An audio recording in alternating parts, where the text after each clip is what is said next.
And it's welcome back, or welcome for the first time if you're just joining us this Saturday afternoon here at the Nordic Cup in Finland. We're about to get underway in the second match of the day, which will see the hosts against Finland against Norway. Finland, quite a different side to the one they're putting out in this match, have just entertained us in a thriller with Denmark A, which they lost on the very last ball, needing 3 to win.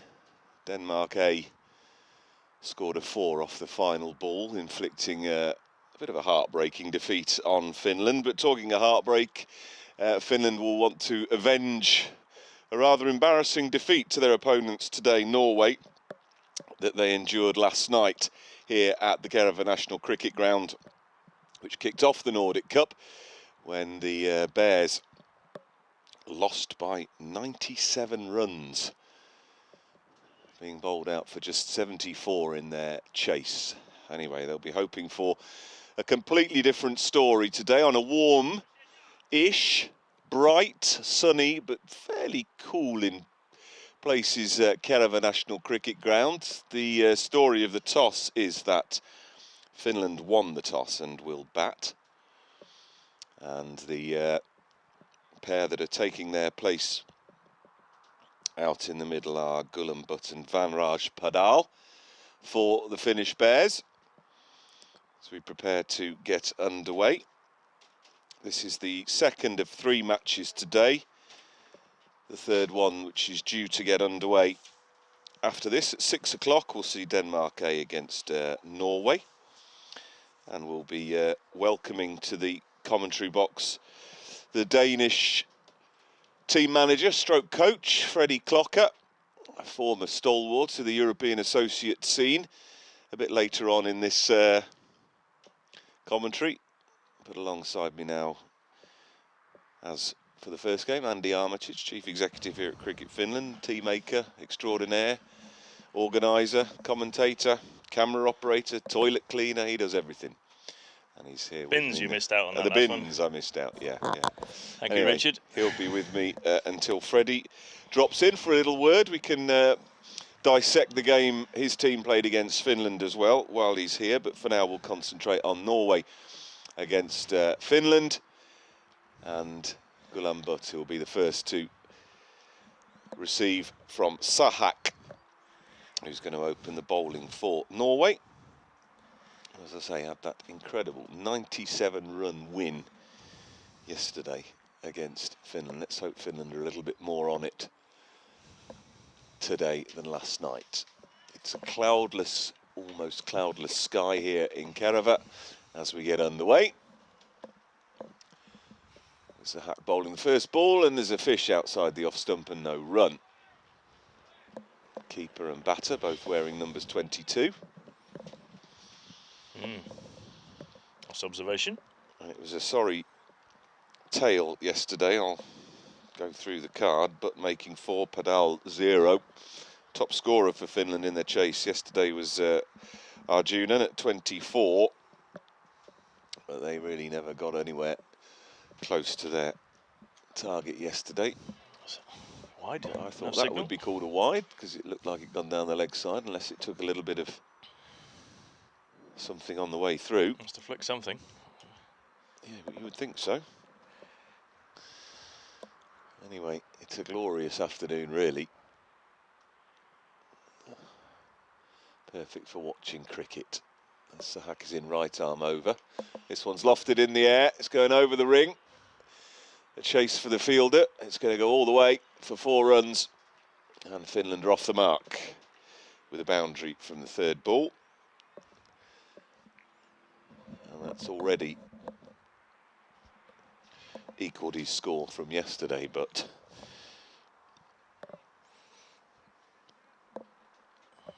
he had a rather ominous strike rate of 66.6.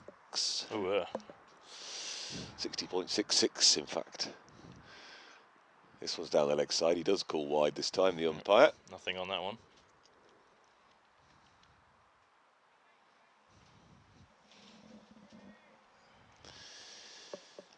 A very entertaining game we had earlier today. Denmark A against Finland. Denmark in control for large quantities of that match, but Finland wrestled it back tremendously as they went on, and came down, as I say, to the very last ball. 3 needed off it and 4 was scored as Butt goes over mid-on again. This is bobbling a little bit more slowly towards the boundary, so won't make it. They'll jog back for a second.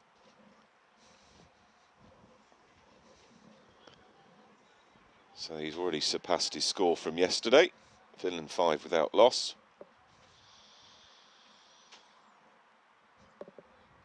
And quite a different lineup, this Finnish team, from the one that played the first match against Denmark A. And he can tell us only just number 11, Raz Mohammed, in for Parvin Kumar, who just played in that last match as well.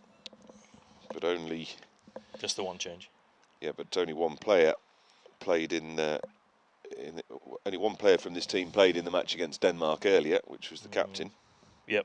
Yeah, given the fact that the 12th man was the other one. Yeah, correct. Now this one's another boundary, picked off his nose nicely by Butt, and he's picked up another boundary, and it's a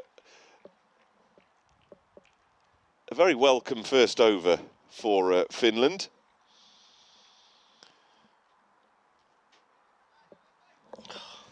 As they move to 11 without loss in that first over.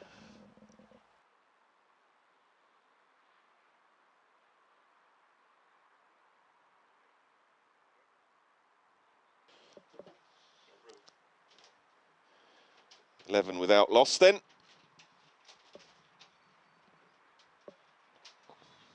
And another second opening bowler for Norway.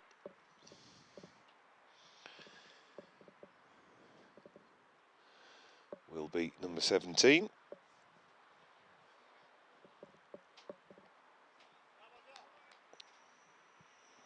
Sahak. We've got 2 Sahaks. So Mohammed Sahak was the guy who opened the bowling. This is Waidullah Sahak. So 2 Sahaks opening the bowling. Let's see how similar they are in action. This one is full toss down the leg side, just clipped away by Vanraj Singh Paral, and he picks up here another boundary. So a great start this for Finland, which is doing something to assuage the heartache of yesterday.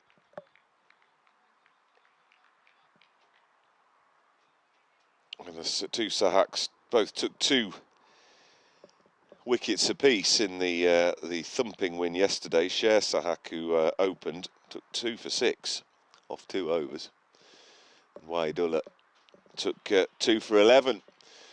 But he's gone for another 4 here from Vanraj Paral, just straying on leg stump and just helping it on its way. So a flying start for Finland then, already up to 19 without loss after just 8 balls. And this is the polar opposite of their start yesterday. A few cobwebs shaken away, I expect, from last night as Sahak comes in again. And he's trying for the same sort of shot, although a little straighter this time, takes him on the pad. And there is no run.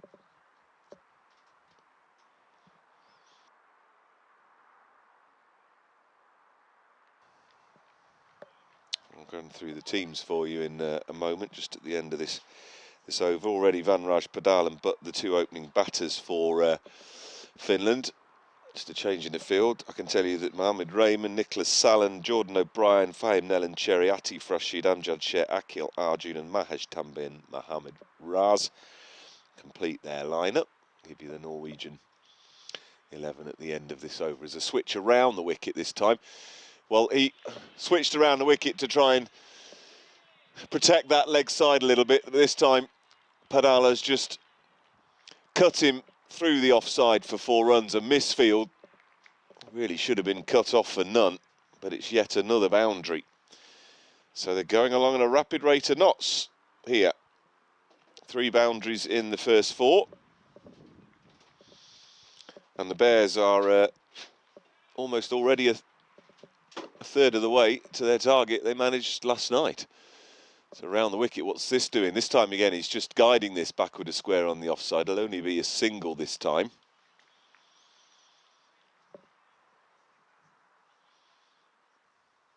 So a flying start for Finland. Just to tell you that Amjad Sher is the captain, of course, for the Finnish Bears. And we expect Jordan O'Brien, the keeper. Oh, and this one is short, and he's swung at it. I think he might have got an edge onto thigh pad, but it ballooned up safely in the end. So no prospect of a catch. End of that second over, and Finland 24 without loss after 2 overs. Slightly better start than yesterday. Slightly better start than yesterday, Richard, fortunately. Yep, we're 50 away from the total target they made yesterday. Strange old game, isn't it? And 10 away from the number of wickets lost. Yeah, it just shows what a good night's sleep can do. What a difference a day makes. Yeah. Well, yeah, I think as we said on the first game this morning, there was no doubt that the Finland squad felt last night that they'd let themselves down as much as anything else, as well as Norway played, not taking away anything from their performance at all, but that wasn't the expected result yesterday, let's put it that way, performance-wise. Yeah, the Norway team, just quickly, I promise you that. Raza Iqbal, Kaiser Ahmed, Valid Gul, Gowri, Daharani, Kurige. The rest to come back after. Straight drive over the top, should be 4 runs. Great shot from By the sound off the bat, the time that one. Yeah, looking in good nick. It's another Keeley, I think. Ali Sufyan Salim, Wahid Ullah Sahak, Javid Khan, Usman Akram Chowdhury, Kamal Mustaq, Anil Pamar and Mohammed Sher Sahak. And he's looking in good touches, Van Padal, at the moment, 28 they are. Nice run rate of around 13. If they keep this going, be some effort. All small margins, isn't it? Small margins. Step down the wicket, down the leg side. He'll take the wide. Just that little bit of extra pressure that the boundary brings, isn't it? You know, the bowler's thinking of something else. He's trying to put one in short and ended up just going down the leg side and wide. Yeah, I think Padal quite wisely had a little step in his crease then, just to try and put him off a little bit. Sahak's in again. Stock still, forward defensive, textbook. And a little walk to square leg. You can tell when he's on it sometimes. He'll be disappointed with himself yesterday. A duck, 2 balls. And it feels strange to commentate on a Bears side that doesn't have Nathan Collins in it any longer. As Padal goes beautifully, clipping it over to the deep mid-wicket boundary, but there's some terrific fielding. And in the end, they only pick up a single. Really? Oh, I didn't come back for the second either. Yeah, sorry, I didn't spot that. Great fielder. I thought that for all the world was a 4. But there is a fielder out there at deep square leg who got round quickly and managed to parry it before it crossed the ropes. So I think the umpires might just check. No, they're not. So good work out there. That was a 4 the moment it left the bat, I thought. Yeah. Again, just picking out that single fielder. A couple of metres either side of him, and there was no doubt. Butt's pulling this time, and it's going straight to that man at deep square leg. It's just a single.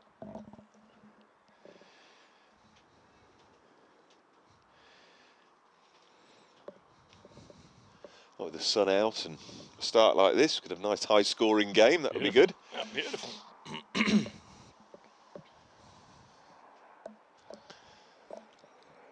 As another plane leaves Helsinki-Vantaa Airport.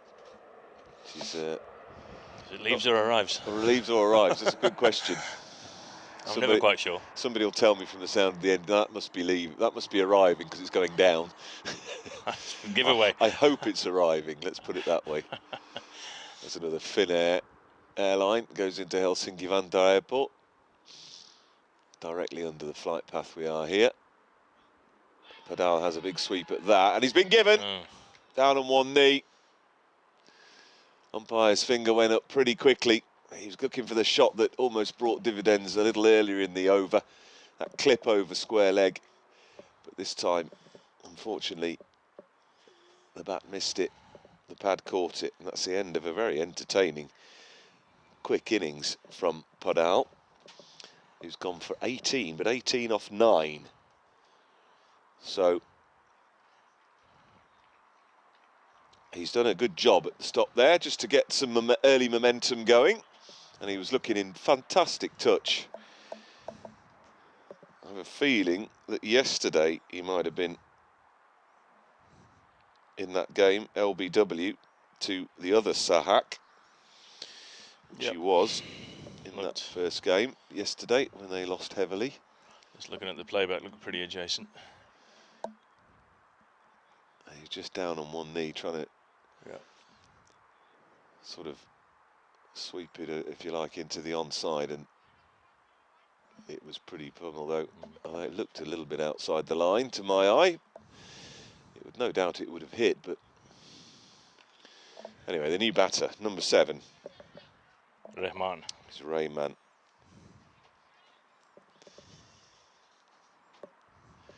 End of the over.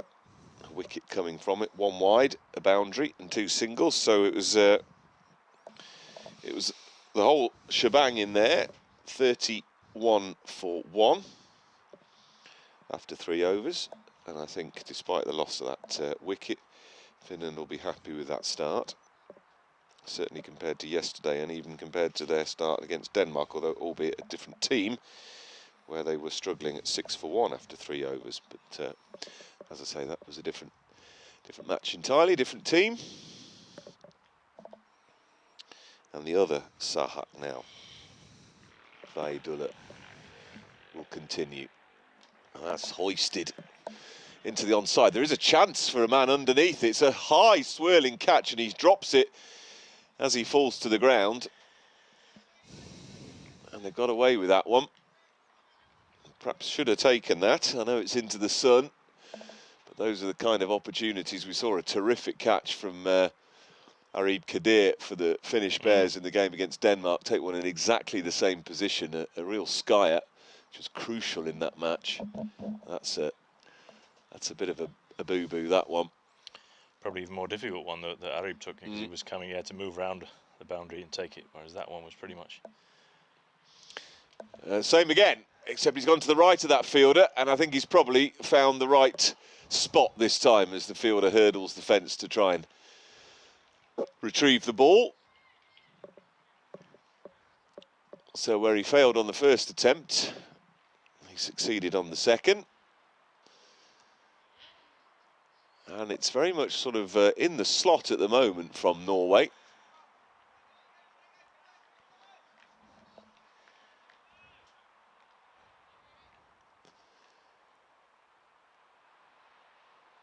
Sahak again. That's in the slot too, but that's not timed. It's up in the air. It's going to land safe, I think, as the fielder rushes in from long on. Just a bit hesitant, wasn't he? I think if he'd really then commit himself to that one, there was definitely a chance there. The way it just hung up in the breeze a little bit. Didn't really look as though he wanted it, did it? No, it's not like there's any other fielder who was in contention for taking it, so pretty straightforward, I would say. Yep. We've seen some mixed fielding so far today on the boundary, we shall say.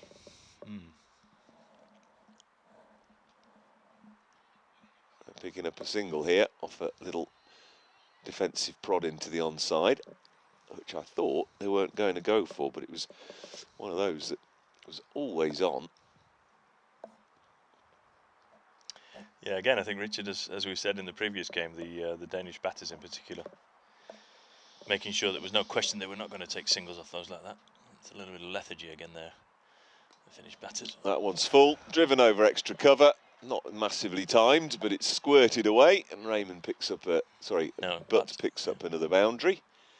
So we're still in the power play, aren't we? So it's with But opening his arms here, that's difficult for the Norwegians to think where they're going to put their outfield. There's certainly nothing up there on the offside, so as soon as you beat the ring, then it's 4 or 6. Yeah, and there aren't many teams going to be putting a deep extra cover out in the power play. No. So he's gone short, and it's probably not a bad idea, although it's called wide. Okay. Down leg side. So he's just struggling here. He's been very much consistent line and length up to now. He's been carted a bit. I think that was leg side, or was that for I think height? It probably was on height, because he's just signalled one for the over. Yeah. So it must have been.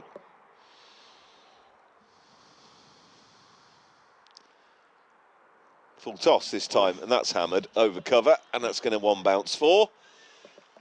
So he's struggling now at the moment. He's gone from a very consistent line and length to a short ball called a wide, and then a full toss carted over extra cover, and Finland are racing along here. We've seen all sorts, haven't we? 50 is up after 4 overs. It's the third game of 7 in this Nordic Cup tournament, and we've had 3 very different starts from the Finnish team. We have. Yeah, as we say, albeit the side that played earlier today quite different to this one.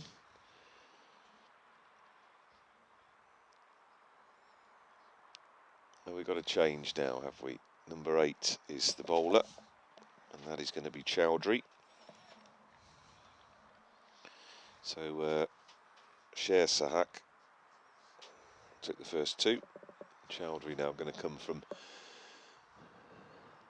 the far end from our commentary box, running towards us as we look at it. That one's short, down leg side, called a wide, fumbled by the keeper. So Finland already within 24 of their total yesterday after 4 overs. So I suspect we shan't be seeing a 97-run defeat for them today. Although from their perspective it would be nice for there to be another 97-run defeat. I was going to say in the opposite direction.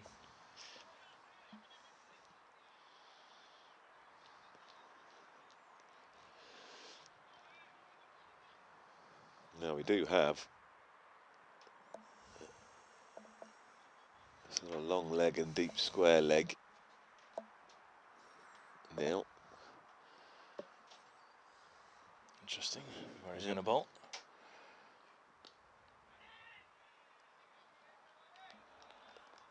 Good fielding in the ring on the onside there, no run. Yeah, it doesn't tell you he's going to be bowling line and length on 6th stump outside off, does it? But quite what you plan to that would be. Short, perhaps. Although that's not short, that's full. And he's spooned that one up, though. It should be caught, and it is. Yeah. And Raymond perishes. He just didn't time that, got under it a bit too much. And Raymond is the second wicket to fall for Finland at 51.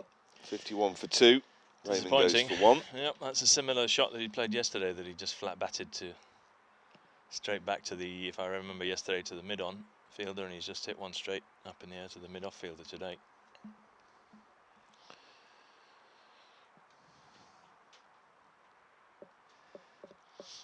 Need to have a look at that. Yeah, there's a definition of what is it, insanity, doing the same thing over and over again, expecting a different result.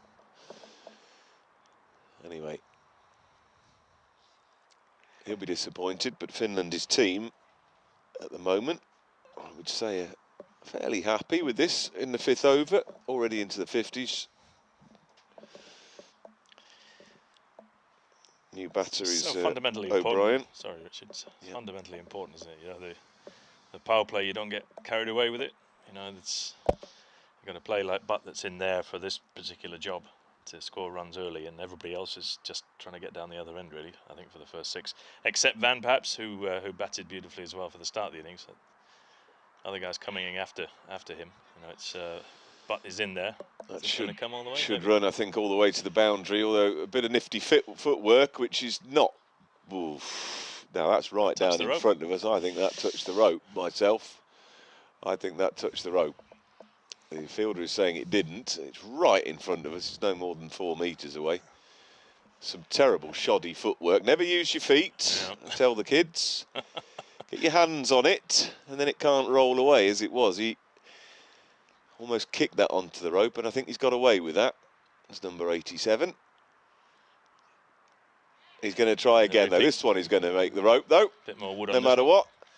And the ball rolls down in front of us. And I think it's gone under the commentary box.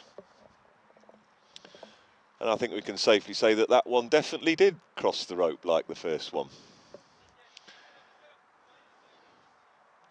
That's you see, that's punishment for getting your feet on the ball, having to look for it. I didn't take kindly to that one. Found it though. Found it. So O'Brien, he started at a lick as well. 6 off 2. 2 nice shots, just clips off the hip. Fine. This one is a better delivery, which he can only defend.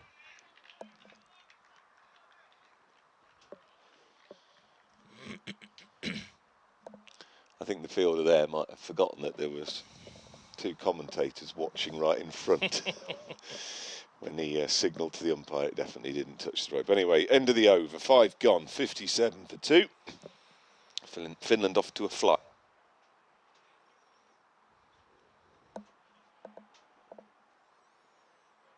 So it'll butt to continue to face the strike. And what do we have? Number 56. Mustak. Come on, this is Mustak. first one. Yeah, first over. Looks like another bit of right arm medium. The last over of the power play. And butt on strike. Full toss, clubbed into the onside, straight to the fielder though.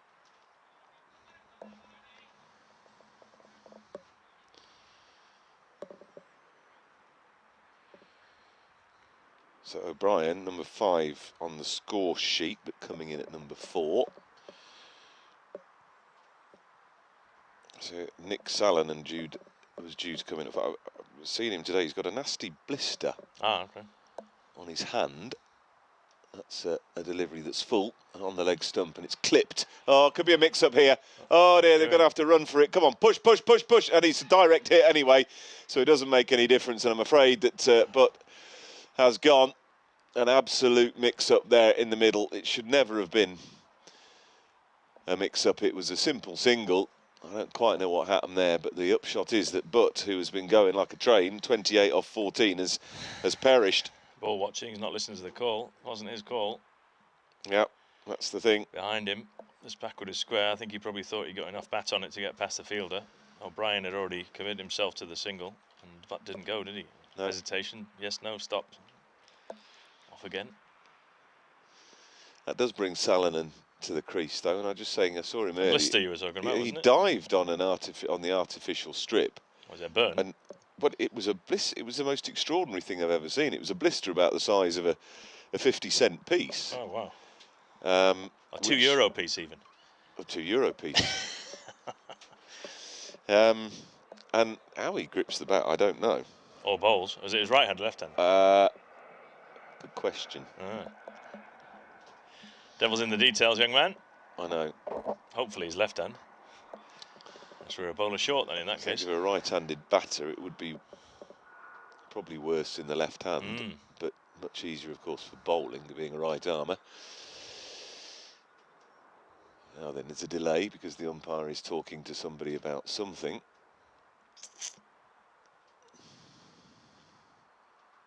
Quite sure what. I'll try and get somebody to listen into the... A bit of a scoring problem there. We're starting to but don't say that right. Just double checking a few things out there. Now we're ready to go by the looks of things. And Mustak will continue. Yeah. Beautiful view on the camera. To O'Brien. Short, down leg side, big swing, miss, keeper fumbles. It's gone away for at least one. They're going to come back for two. Jordan O'Brien is quite quick between the wickets, and he's running to that danger end. So he picks up another couple for his side, albeit byes. Keeper turns it round the post. It was a Grizovic style almost. Steve Grizovic, there you go, talking about one of my all-time legendary heroes, my football club's goalkeeper for many a year. Thought I'd set you up on that one. Yep, and I'm going to take the bait. Always happy to give Oggy a shout. He's probably, well, a very good cricketer, by the way. Appeal for LBW, the nod of the head, and immediately the finger goes up, and O'Brien is out. The wicket, the umpire had absolutely no doubt about that one. He nodded straight away, and he just seemed to swish across the line.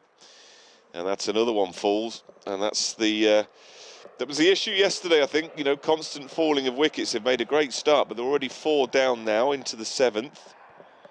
Yeah. Sorry, into the 6th over. And O'Brien falls for 8 off 5. That means he and Butt can have a little discussion in the tent about where the run-up went wrong. And the two of them were going quite nicely. And they're now both back in the hutch.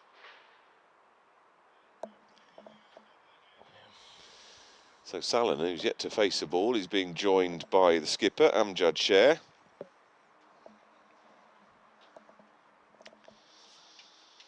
It's just finding that balancing end, isn't it? You know, it's ones and twos.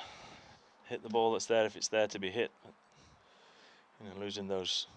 Now, Sher's promptly walked on, and he's walking off again. Is he? He's not got a bat? Or a box even. No, his Which bat's one? out on the pitch, so what's he forgotten? Hey! On its maybe gloves. Kind of crucial. No, I think it was either a box or gloves.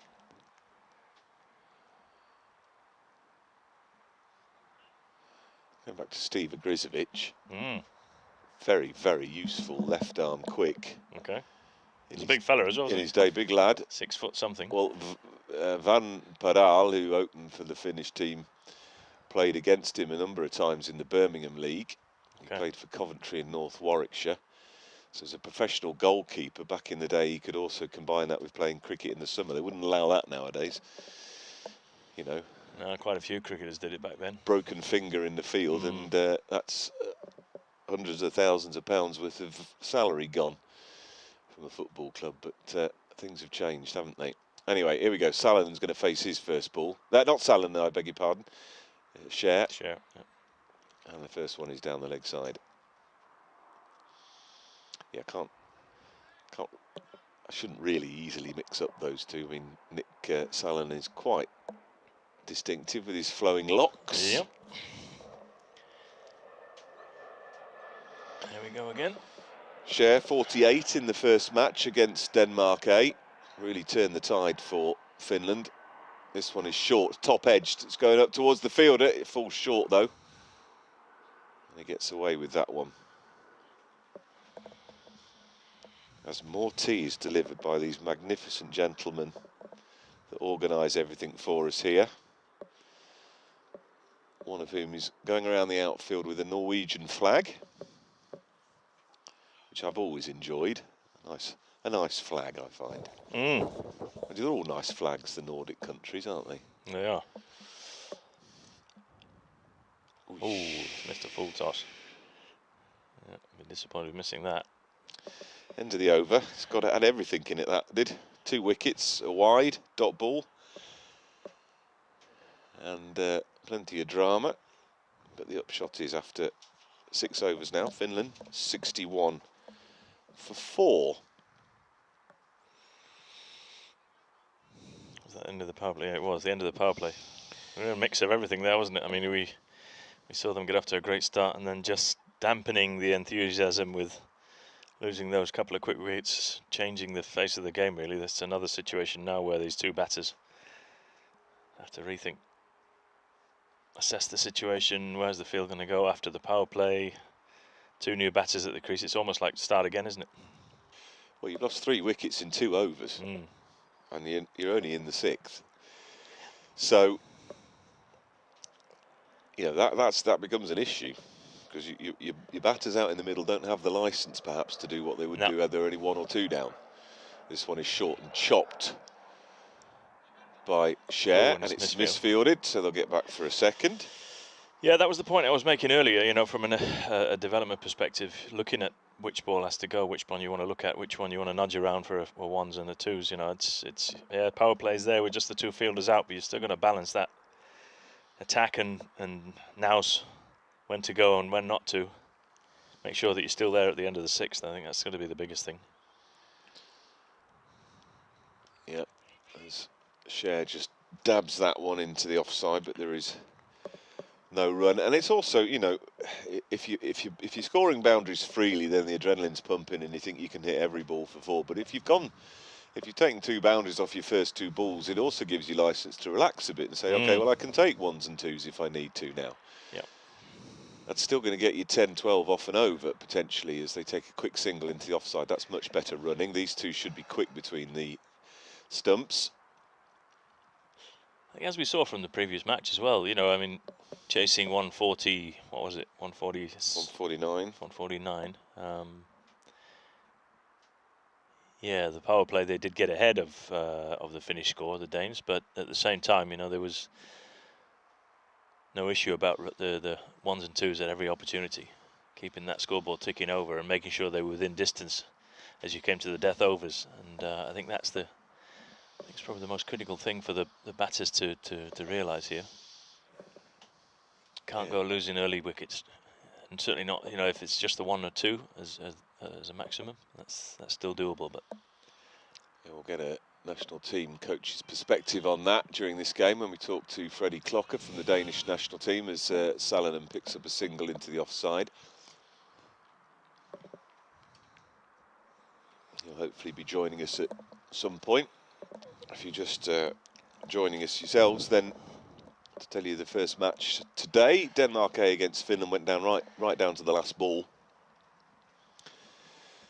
And Denmark A needing 3 off the final ball, hit a boundary to deny Finland as Scher just defends that next delivery from Chowdhury to end the over. 65 for 4 after 7. Well, considering after 4 they were 50 for 1, they've taken 15 runs and lost 3 wickets in the space of 3 overs. So it's about that, these little mini segments in a game, isn't it? You've got to make sure that if you have a good segment, you don't throw away the hard work with a small segment. So breaking it down into 2s and 3s. Yep. And being aware, this is, you know, something you teach, you know, talking about juniors, you teach them just to be aware of the scoreboard, how the numbers are progressing, and put it in context. Read the game, as it were. I'm not saying that these guys aren't, but well, you know, I mean, it's all part of the process as well. You know, the World Cup qualifiers for Finland in August, playing in Guernsey, is, you know, getting miles under the belts for some of these guys, and the coaching team making sure that we've, you know, got that message clear in terms of, you know, the right balance between attack and I wouldn't say defence, it's not the right word for it. It's attack and consolidation, yeah, or you know, just being stable. Yep. Risk-free. I think it's fundamentally you put yourself in a position to face the last 6, 7 overs of any T20 innings with, you know, wickets in the shed. Hopefully with a batter set.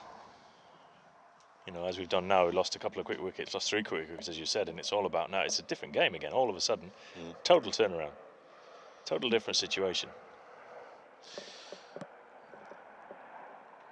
Yeah, and momentum. It's all right getting off to a good start, but if you can't maintain that, then you're always on a downward trajectory. Anyway, Salonen had just got away with one that he almost chopped onto his stumps. This one's a slower full toss, which he's turned around the corner. There is a man out there at deep fine leg, and he does well to only keep it to a single.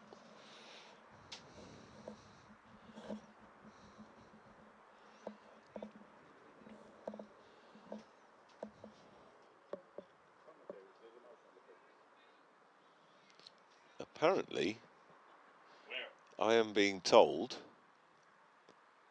There is a mouse on the pitch. I'm not sure where it's fielding or whether it's within the 30-yard I circle. was going to say, is that within the T20I regulations? If it's wearing a Danish shirt, does that mean they can forfeit the match? Yeah, we didn't quite get the nationality of the mouse, did we? Oh, there it is. I can see it. Is that it? Oh, there, yeah. At backward point, and it's, look at that. Fantastic. It's a big one. Is it a clockwork one? Now, what's the point fielder going to do here? Is he just going to leave it, or is it making its way to the boundary? Mouse stop play. Or have the Norwegians employed a mouse as a water carrier? Fantastic. There you go. I'm sure it's not a gerbil. All the wildlife of Finland on show here. Another swish and a miss from Salin again. I was just going to say, you're not ball. referring to Nick, were you there? No, Yeah. The mouse you were talking about still. Yeah. I mean, that's moved quicker than some of the fielding we've seen on the boundary today. Joke. It's now going into the team Tent. so that's going to put the what sits up somebody. Either that, or next time they come to open their kit bag, they're going to find all their pants family. chewed, and a family, yes. Well, as far as streakers go, that's As close as we've come. That's as close as we come, and there's It was definitely a naked mouse, wasn't it? there we go. Little cameo from a mouse there. Broadcast across the world. Something to tell the grandkids as Salin defends this one, and Cher has set off halfway down the strip, and he's sent back. That was a bit kamikaze. Anyway, the upshot of that is only 2 off the over, 4 of which were dot balls. And after that dramatic over, in terms of wildlife, after 8, it's 67 for 4, Finland. So the break's well and truly on. Those last 3 overs have gone for what? 4? 6, the last 3 overs. Yeah. Only 6. Yep. Momentum shifts again, as you were saying before. You know, you lose 3 quick wickets, giving the momentum back to the opposition, back to the Norwegian fielding side. The batters have to think about what they're doing, think about what, you know, they've not got free rein to hit those boundaries again. It's a total reset, isn't it? I see some spin, I think, that looks of it. Yeah, change of bowling at the top end there. I'm going to see Palmer, Anil Palmer, who was the one who I was going to say, your friend down here at fine leg, wasn't it? tried booting a ball onto the rope. He's going to come around the wicket with some left arm stuff. That's a bit flat and quick, and Cher's quick hands just whip that into the onside for a single. Salinen's on strike now, 2 off 8. Very wide stance in his crease. He pushes forward to that one, but straight to the man at short extra. No run.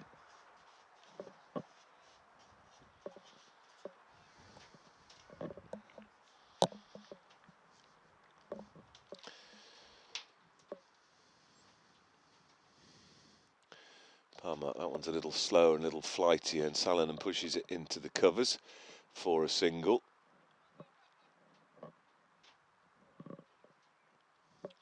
Brings Cher back onto strike, who's 6 from 7. Run rate currently around 8. Not bad, but considering the start that they had when they were flying, this is very much represents breaks on at the moment. This one's given air, that one's gone, and Cher's absolutely nailed that one over the tents, and the mouse is in danger. 6 runs to Cher. He got hold of that one. He's given a little bit more flight by Palmer, and he just down on a knee. And Slog swept that one over deep mid-wicket. Now then, what's he going to do for the rest of the over? Sensibly, this one just turned into the onside for a single.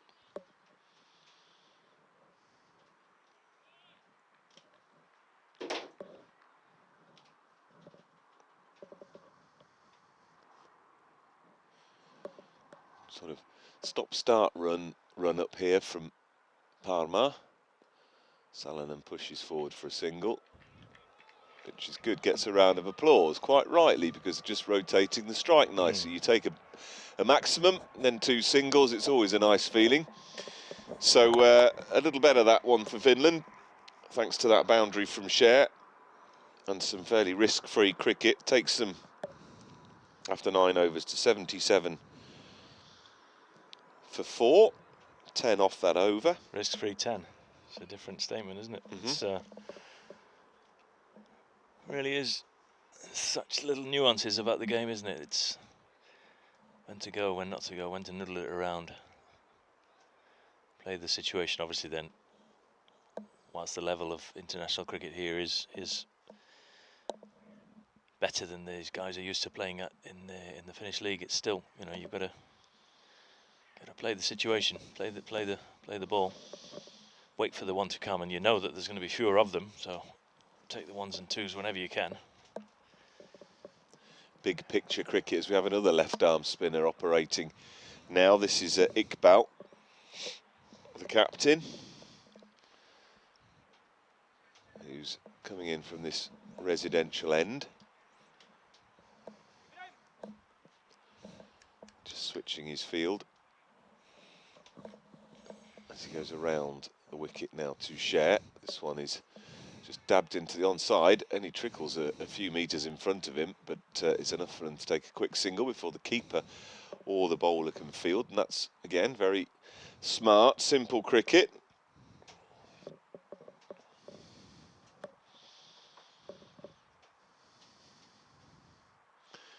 Salonen trying the same again, but on the offside, although that ring is more heavily populated there, so he can't get away with it that time.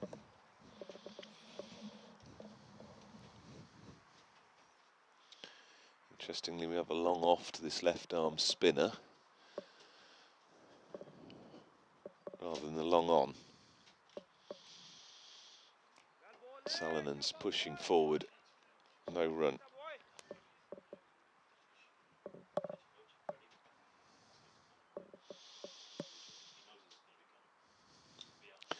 Salonen out, just turning that into the onside. They'll again just be a single. And they're just batting to consolidate really here after that tumble of wickets. And they know that they've got in Cher somebody who can hit a boundary. But as it is, they're just picking up 1s and 2s now and doing so very nicely, just consolidating, getting themselves back on track, which is exactly what the doctor ordered. The captain himself is out there taking a little bit of control, perhaps. So 10 overs gone, halfway stage, 82 for 4. And as it stands, that's not bad at all. I think they'll be happy with that. Perhaps not the wickets column so much as the runs.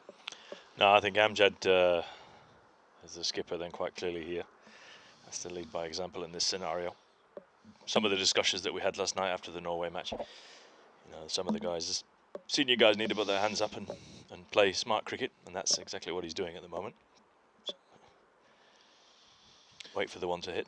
So the dual left arm spin combo continues. Salonen's lofted that one now over mid-off.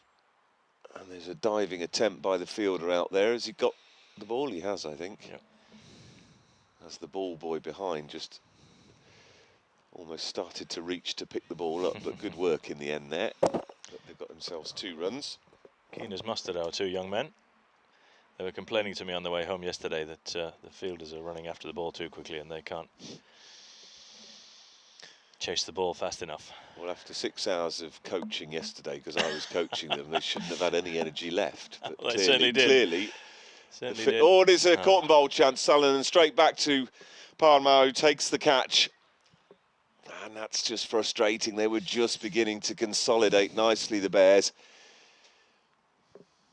And they were playing pretty risk-free stuff, but that's just looped back to the bowler. And the Bears lose their 5th wicket at this halfway stage. And Salonen has gone for 8, caught and bowled off 16 balls. Arjunan with the orange slippers, I think. I'm sorry, orange cricket shoes we refer to them as, should we? Sorry, 8 off 17, just a slight correction there. So, Cassie, as he's known. Cassie. Cassie is his nickname, yep. Akil Arjunan. Sarala Devi is the third name in the passport. Not that I remember these sorts of things, but having put all of the paperwork in for the ICC recently, you do remember those kind of things. Happened to be on the end of my tongue, so to speak. And there are a fair few long names in there. Yeah. So anyway, listen, 5 wickets down at this stage, halfway. As I say, that is the concerning aspect of this Bears innings so far.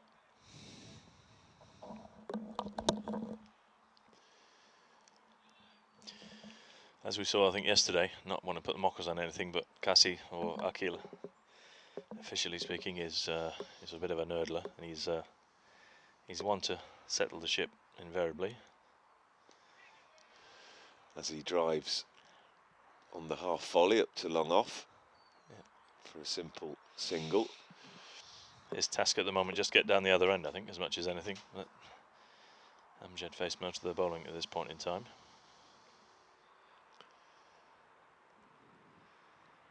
And Amjad himself then carefully assessing the situation. Hang around for another few more overs, I think, before. That one's been tickled, probably off the pad, just very fine past the keeper for a single. It looks like the... No signal. Umpire has given runs there. Bit of bat and pad, perhaps.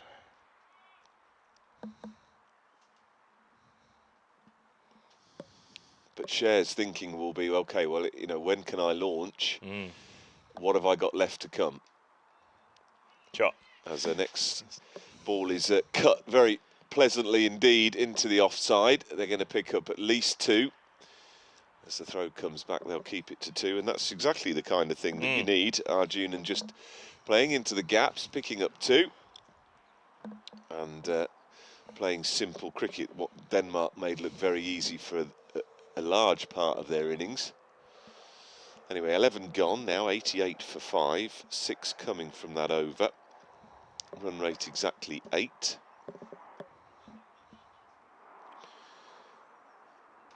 I mean, there is still some batting to come.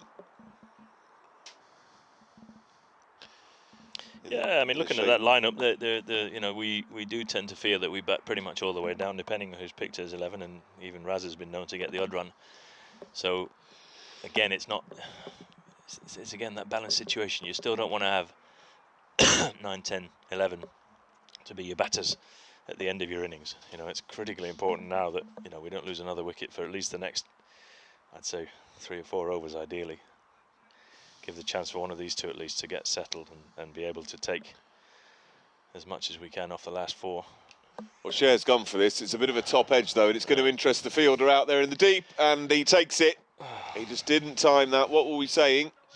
Just hold on a little bit longer. He's gone for it. He let it bounce a little high, I think, on that one. He didn't quite get to it enough, and it's kind of spooned up rather off the top edge, and Cher has fallen for 17. Just when Finland really had to start consolidating, the captain has fallen, and they are now 6 down, and we're only in the 12th over, so that's concerning. Number 12 is the new batter, Nalan Cherry, Fahim Nalan Cherry. Now these two have got a real partnership to put on, you feel. They've got to get themselves into the late, or to the mid-teens, certainly, in terms of overs. Because at the rate wickets are falling, you run the risk of being bowled out before your 20 overs are up, which, as we all know, is a cardinal sin in T20. This has been the message that we're trying to drum home to all of the players in the squad. Consolidate, make sure, you know, you choose the right time to go. Okay, so a bit of a slap, this one, into the offside for a single. first ball that Alan Cherry's faced. He picks up a single and gets Arjunan back onto strike.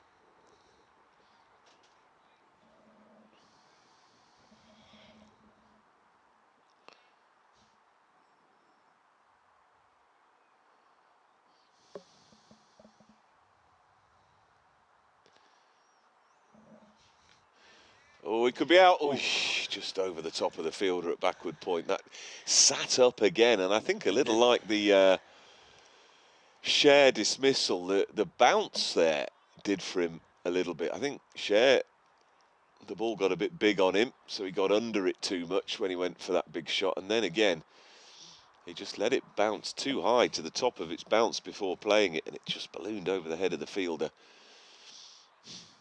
See that? Nurdle that round the corner, not just straight to the fielder. It's got to be, he's got to be assessing the situation, reading where that, in this case, the short mid. That ball was there just for the tickle.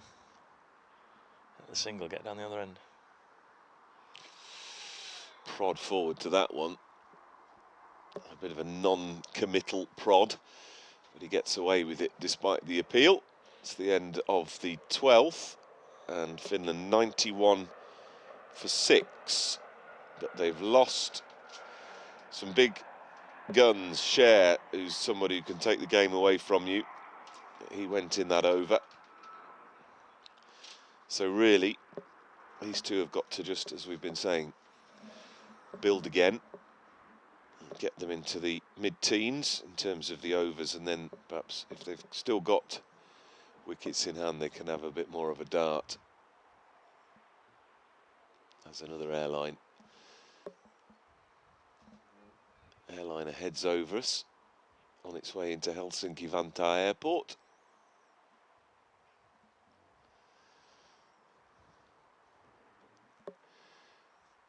And the left arm continues from the top end. Parmar, who took the court and bowled in the last over. Another single. Yep. It's the field out here. Deep mid on the boundary. Yep. That's good. Take the one. Yep. Yeah, I mean, it's having a little look around you, seeing that that guy just there is right on the ring, and you just, a little pace off it, you can easily get yourself a run. And again, that one straight into the short mid-wicket area. There was even possibly a chance of a two, but it was always past him, wasn't it? It's, I mean, I don't mind this idea as well. This idea that you run a particular fielder around a little bit. You know, if you single one out and you find that there's areas you can get that fielder running a lot, then it starts them thinking. This time it's with the spin, cut out to the offside for a single. So 4 singles on the trot.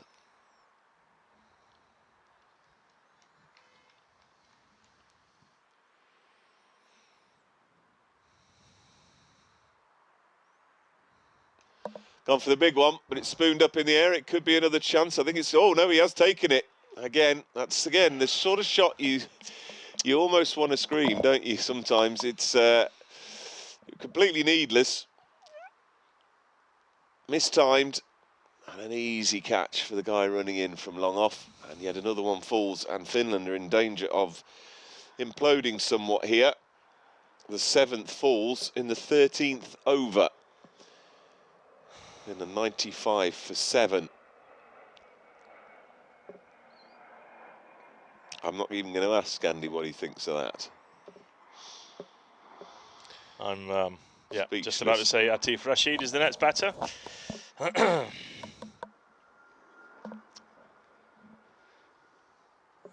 Atif not really known for somebody to consolidate, but again it's a balancing act to the situation. He needs to get himself in, come what may. In this situation, coming with 7 down and still 7 overs after this one, have to make sure that they don't Well, no, I'm not going to say it. Well, that's the fear, isn't it? Not making all 20 overs. Yeah. So that has to be their goal now, whatever, and let the scoreboard take care of itself as they pick up a single. Drive into the onside. 5 singles off that over, wasn't it? So 5 singles and a wicket. Ruined by the shot selection from Nilanchuri. 96 for 7 after 13. And there's still plenty of time to build a decent target here. However, it is that final column that is the issue very much here. Whether they can get through to the 20 overs. As it warms up in this commentary box, the sun is starting to make its way in right front on of us. Yeah, so it's gone from being a cold storage room to a sauna. I suppose since we're in Finland, that is appropriate. Requirement, even. Yeah, an obligation. Right, the left arm duo continue. Easy one. Push the first one. Come back And for the they're second. going to take 2. Yep. That's much better because Never a the question. throw was pretty poor as well. Yep. Which they should also now observe. Yep. There's 2 every time all through this area between the cover sweeper. That's better. That's good. Now there should be 2 here again as well because there's a chase for the fielder in off the boundary. No hesitation. Again, same as the... Very good. There you go. In 2 balls, 2 simple risk-free shots, you got yourself 4 runs. Yep. And you do that 6 times and over. That's exactly what Denmark did extremely well. Yep. Very impressive there running between the wickets. In fact, when things started to get harder for them is when they stopped doing that quite so much. Full toss now, that's pushed into the onside. I think that will only be a single though. One. Yep.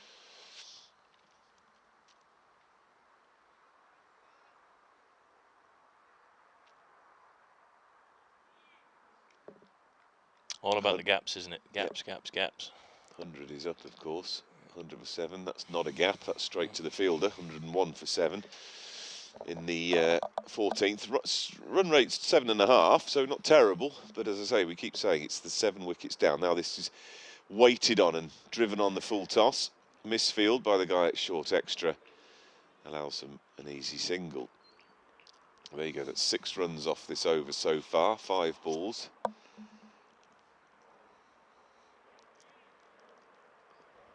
And this is what is needed. He's got hold of that one, but again, it's along the ground and it's pretty risk-free.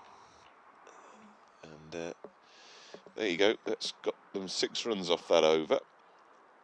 7. So not far off for the rate. 7, I beg your pardon. And all done with relative comfort. Which so means you take 7 and over from here. 6 overs, that's 42, you know, you're 145. 145 from this position. That's got to be an absolute minimum target. And that's risk-free. So, you know, you get yourself to the last 2 overs and try and take the 2 overs big. You know, you're looking at setting yourself a base for a 160. Massively important. Yeah, Parmar will bowl out here now. His 4th and final short one, quicker. And pushed into the onside. He set off quickly for the first, but there's no real opportunity for a second. And what are Norway's thoughts in this situation? Happy? Probably.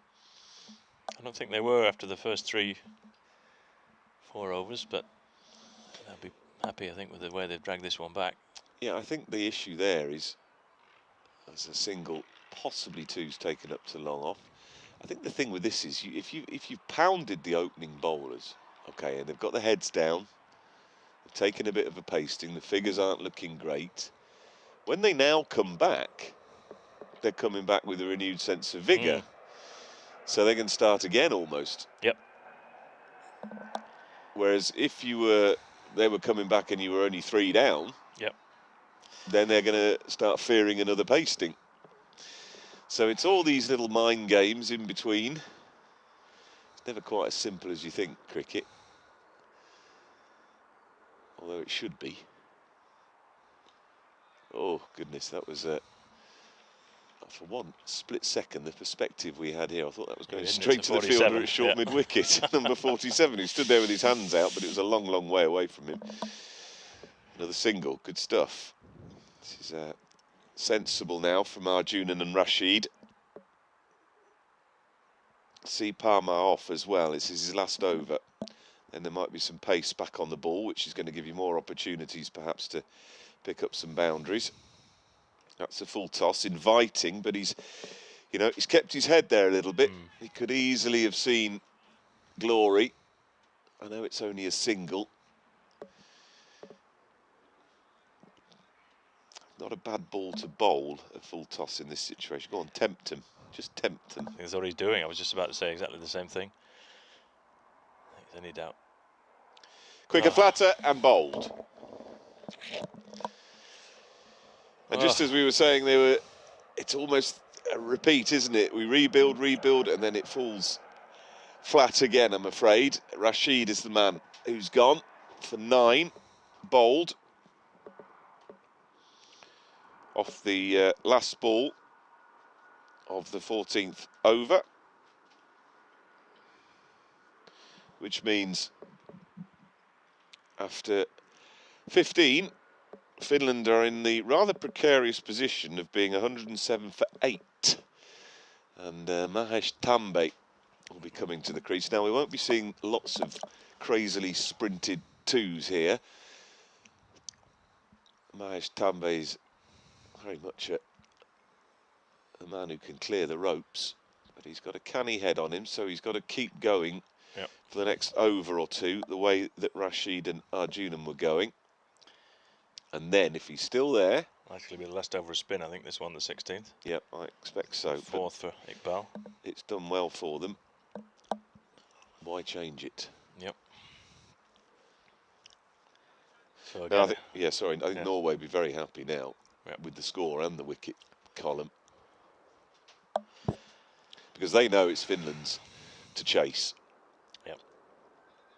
And we're back in reset again, aren't we? You know, that's what it is. Tambe can't afford to get out now. He's got to think that Vice skipper needs to bat to the end, ideally with Arjunan here. That's good. Cut into the offside. Just a single though. And Arjunan's done very well here. Keeping his head, not being tempted. So Tambe will be facing his first delivery with his side 8 down. Pushing forward to that one, and there's no run.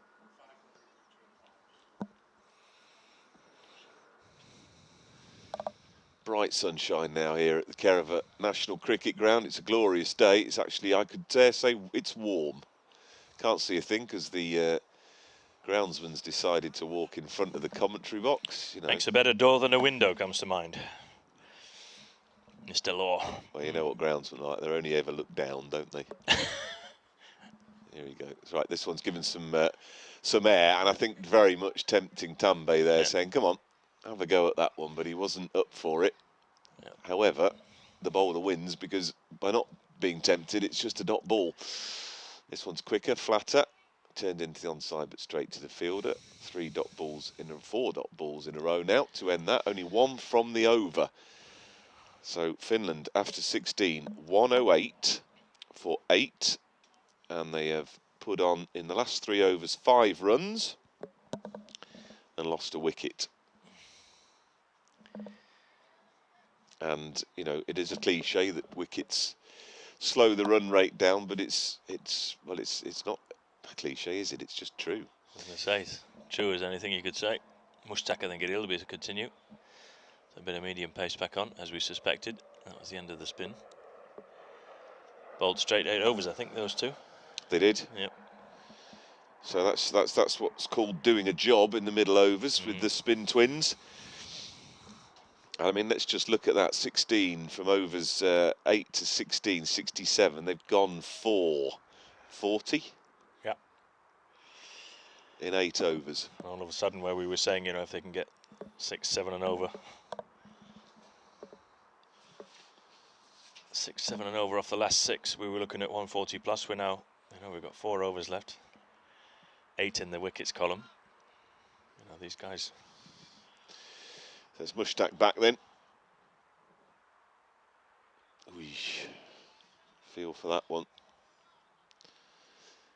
No run. It's all balancing up risk and reward at this point, and the risks are high. It's almost forcing these 2 batters to make sure that they're careful with at least the next 2. It's an awful position to be in as a batter, isn't it? Because you don't know whether you stick or twist, and whichever you do is high risk. Because you're either not scoring or you're running the risk of getting out. That's a quicker ball, and a flash at that one. Attempted hook off the nose.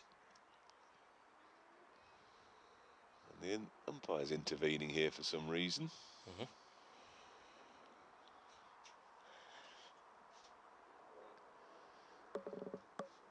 Well, the upshot is it's 2 dot balls from the start of this over.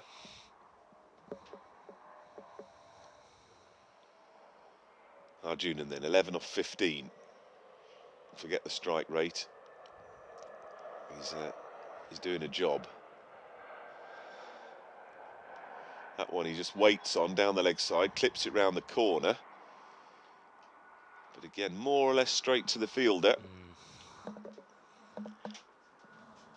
Just either side of him, and there's nobody down here.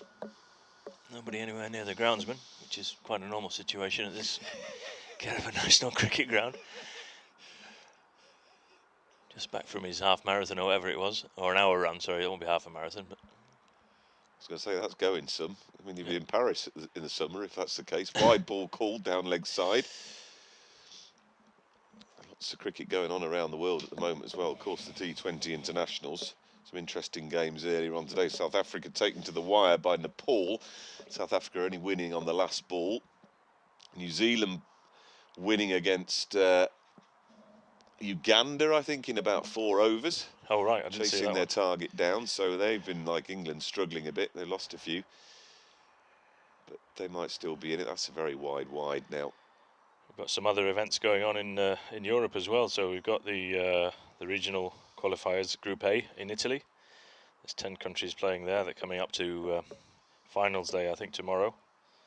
Looking like Italy and Romania in that event.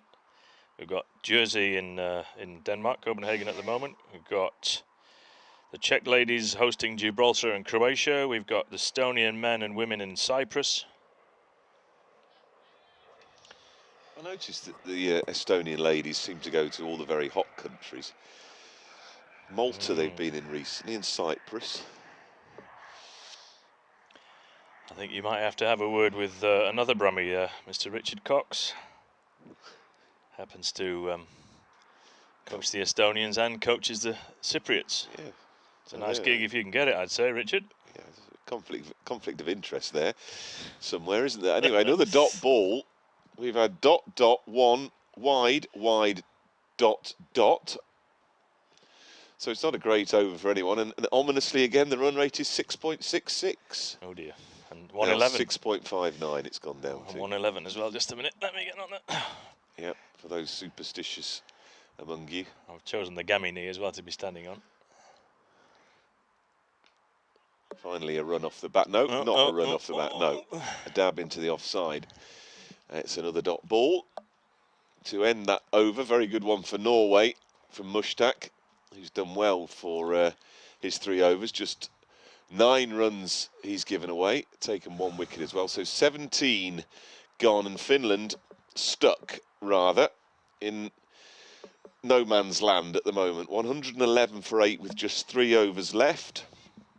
They've got to try and get to 140, but they're not going to get to 140 by nurdling it around the corner, which is the only way they're going to really cut down any risk-free cricket. So at what point does somebody, or the vice-captain Tambe, say to himself, right, you know, to heck with it, I've just got to go? Yep. The last 2 was, I think, what I was thinking. So whether Mahesh is of the same opinion, let's see. It'll be number 8. That's we got Chowdhury. Take his third over. Yeah. He's got 1 for 11 from his first 2, so not done too badly at all. I think Norway were under the cosh. They were 50 for 1, Finland, after 4. They went from 50 for 1 after 4 to 61 for 4 after 6.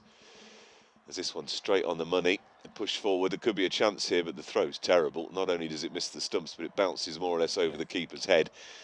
And they got away with one there, so that was fortunate. That brings Tambe onto strike. Now this should give us an idea of his intentions and how early those intentions might be. I mean, he can hit it to Tuusula from here if he wants, Tambe, on his day, but what does he do? He's not faced many yet, and he gets off the mark finally with a single. Oh, again, look at that. Onside. Sees another. There's a misfield out there. Neither of the batters looking where the ball was.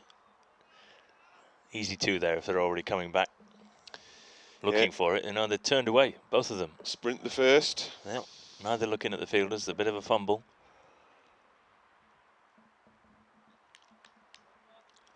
Sprint the first, see what happens. You never know. Yep. And that was then the fumble in the field without the pressure being put on of actually sprinting the first. So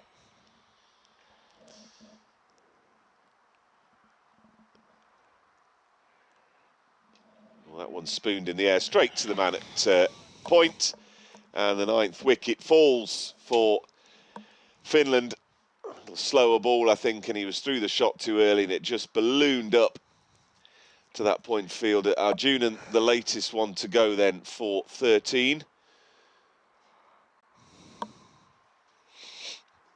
In this 18th over, Finland now down to their last man, 113 for 9. And it's going to take some bowling effort, really,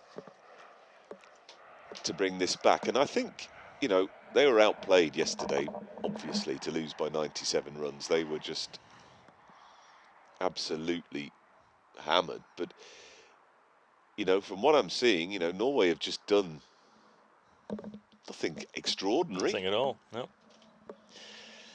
No. I don't think it's, you know, it's nowhere near the attack that Denmark had on offer.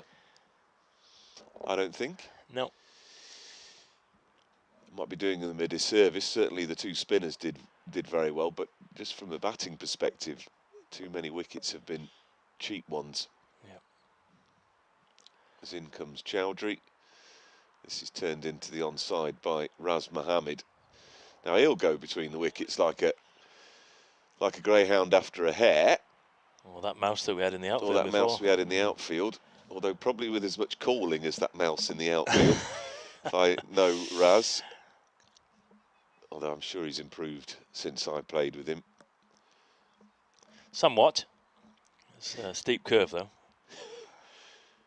Short, and he's nibbling at that Tambe. Yeah. Short, but it didn't get up. I think that was a surprise there. It just sort of floated by. Yeah, it was just pace off again, wasn't it? It's a sleepy feel to the game at the moment, isn't it? Norway just doing what they've got to, just going through the motions, and they know they've got Finland on a plate at the moment. Yeah. Tambe stepped down the wicket, big heave. I think the bowler saw him coming and put a little bit extra into that one. The upshot is no run, and another very successful over. Chowdhury then 2 for 14 off 3 overs. And we've got 18 gone, and we're 114 for 9. Yeah, as we said earlier, it's just been sucked the momentum out of the batting innings, hasn't it? You know, we were at what, 50 for 1 off 4. To 50 find for yourself 1 off 4. To find yourself at 114 for 9. I mean, that's, well, cardinal sin doesn't come anywhere near it. It's literally serving it up on a platter here, giving the situation totally back to the Norwegians. As you said, there's nothing special about what they've done with the ball. They've just put it there. The left armers were not ripping it. You know, we've given them everything here today. Mushtaq. There we go. He's back. He could be in business for a boundary here if the fielder does well. Sends a good throw back too as well. It's quick, but it's not very accurate. And again, it's just a single. Let's see if Raz can show him how it's done. Nice little dab for 2. Sorry, yeah, it was 2 they took on the last one. Yep. Apologies. Nothing more than that needed, really.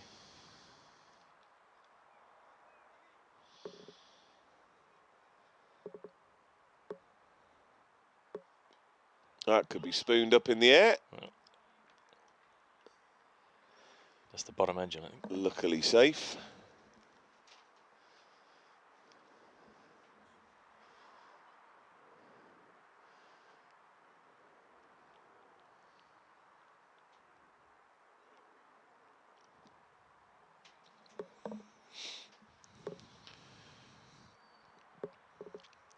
Here comes Mushtaq again, and Raz just chops down on that into the offside. That's nice. If they could push the first, Yeah. which they decided not to. Dambe obviously At wants least to strike. Dambe did, yeah. He turned his back on Raz, so there was only one thing in his mind: I'm taking strike here. As you said before, Mahesh can hit a long ball as well, so he's in a situation where he's got to do so. Down the leg side, so wide. We'll take that.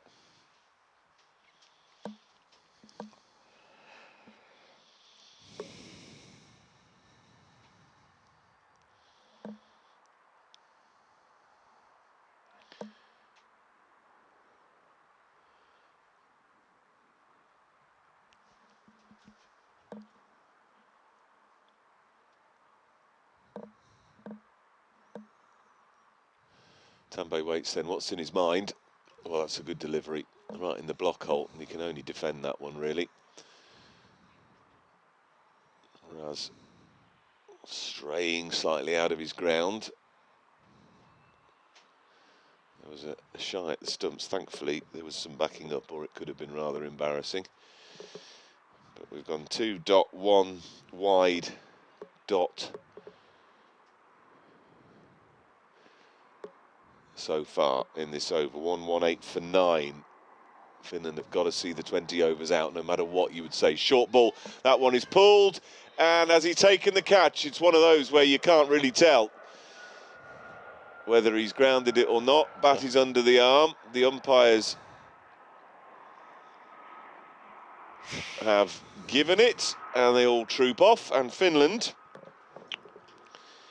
are all out in 18.5 overs for 118, which means the target will be 119. It was one of those. It was quick onto him, tried to pull, got onto it too late. And the fielder took an excellent catch in the end. It was hard to tell whether it was one of those that he grounded. The fielder's back was to us, but the umpires had no hesitation. So Norway very pleased with that, I would say, particularly having been under the cosh for the first few overs. Certainly in the power play, they reached 4 overs, 50 for 1. They were after 4 overs, Finland, and they've succumbed to 118 all out. I think we'll just call it a day there for this innings and join you again in 10 or 15 minutes when we'll see Norway, see if they can make it 2 out of 2 against Finland. Finland are going to have to bowl their boots off in this reply to limit them. But you never know, let's see. They might channel a little bit of their frustration from last night and from that batting performance into their bowling and fielding. And who knows, we'll be back with you in, 10 or 15 minutes for the Norwegian reply. They'll be chasing 119 after bowling Finland out for 118 in the 19th over. We look forward to having you back with us very soon.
I'm standing by Thomas.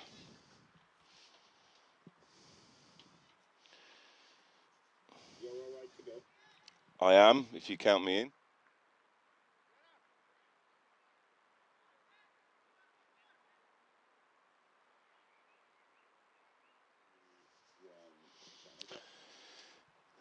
And welcome back to the Kerava National Cricket Ground here in Finland, where we're about to see the Norwegian reply to Finland's 118 all out.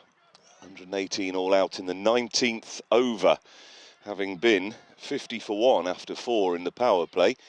So somewhat of an anti-climax really from the Bears innings, having got off to such a great start. And they're on the end of a huge pasting last night, don't forget, losing by, 97 runs, whatever it was, to Norway, having been bowled out for 74. So at least it's an improvement on that, we can say. But the Bears have really got to pull something out the bag now to restrict this Norwegian side, who knocked up 170-odd yesterday here at Kerava. We'll introduce our fellow commentator to you in just a moment, but we're about to get underway. And we're going to see Amjad Sher, the captain, who is going to open the bowling from the top end. From Amjad Sher, yields no run. And we'll talk to Freddie about his thoughts on this game and this reply from Norway, but also about his team and his performance earlier in the day. If you weren't with us, this is the second match of 3 today, 3 more going on tomorrow. And we had a bit of a thriller this morning, starting at 10 o'clock here at Kerava. Finland against Denmark A, which went down to the very last ball. As Sher comes in, and this is dabbed into the offside. And Iqbal is sent back, and there is no run. Yes, it went down to the very last ball. 3 was needed off it, having had Finland claw their way back into the game, having had you, or you were well on top at one point, Freddie, it has to be said, but the last ball was thumped for a 4 through the onside, and Denmark A triumphed in a great game. This one, at the moment, well, it could be a thriller if this is given. Well, he has given it, and Iqbal's on his way. Sher's got the edge. It went through low to O'Brien, the keeper, and Norway are already 1 down. 1 for 1. Iqbal has gone without troubling the scorers, and as soon as you come into the box, Freddie, it's all action. Well, it seems like the day of the order when I'm around. It's been quite a good morning. I feel definitely with our game, and obviously this here, just rolling his fingers over that one, and little cutter it seems, and little edge through to the keeper. Those of you who followed European cricket over the last years or so will know Freddie Clocker is a very, very useful left-handed bat and wicket keeper. Played first-class cricket in the UK for Warwickshire and for Derbyshire, and I understand a century against the United States in a match. Yes, that's a few years ago, but yeah, sneaked one in there when they had different players, I feel, than they have now. Obviously, they have a very, very good team at the moment, and it's great to see their development, how they've gone over the years. Yeah, once described by Freddie's mic could be a tad closer. once described as a Europe's finest wicket-keeper batsman, you were, by a legend of the coaching community in Europe, although I don't think he was including all those in Britain at the time. But you'll take that, won't you? Oh, of course, you'll take anything you can get, I Well, think. this could be interesting. Big appeal from Sher. It's all action, this. We're not getting a chance to get Freddie's thoughts on this, but Finland have made a bright start here. Norway chasing 119. Yeah, so Freddie's here with the Danish A side, and that first match, I say, went down to the final ball. We'll just watch the end of this over from Sher, and then we'll have a little discussion about that as he steams in again. Right arm over the wicket, shorter, dabbed into the offside, no run. The new batsman, by the way, is Gowrie, another left-hander, replacing Iqbal. And we have one more ball to go because there was a wide. Of course, in bright sunshine here at the Kerava National Cricket Ground. It's not hot. It's warm in the sun, but it's a cool breeze. It's a nice day for playing cricket. Not too hot, but certainly bright, as this one is driven to extra cover on the bounce. End of a very good over from Cher. 1 for 1 Norway after 1, and they are chasing 119. So your thoughts on your team's performance earlier? I mean, from a commentator's perspective, just watching it, you were well in control for great parts of that game, I would say. Certainly batting-wise, we were mightily impressed with the running between the wickets, the twos and the ones you were taking, the way the scoreboard was ticking over for you. You said you went for a little walk after the game. What were your thoughts with your players? Well, I thought generally we played okay. I thought we had the team or Team Finland, the Bears on the rope to start with. I think we bowled really well in the first 10 overs, and then we let them back in the game, and the same we did with the batting. Did really well in the power play, and then we let them back into the game with some inexperienced batting, I would say. Yeah, I mean, we were talking about a lesson that you were giving in many of us in terms of that opening, or first 10 overs of that game when you were picking twos and ones off, and there's a lot that perhaps Finland in their last innings could learn from you about doing that. But they did well to fight back, Finland, as Raz Mohammed comes in now and he opens up with a wide down the leg side. There was a sort of shift in that game, really, I think, in that second half of the innings when it went from taking a lot of those twos and ones to occasionally thinking, well, let's go hitting some. Oh, my score sheets have gone out. Go hitting some, bigger shots, as it were. Was that a sort of mental decision at the time, or was that the kind of thing you were referring to when you said a bit of indecision? Yeah, it was just showed inexperience on when to play or how to play slow bowling. I think the Bears did really well with the two leg spinners. I wouldn't say they mixed it up. They just took the pace off the ball and then had some field settings that we weren't used to, I would say. And it just showed it took two or three overs for the batters to then get back on. I think we scored.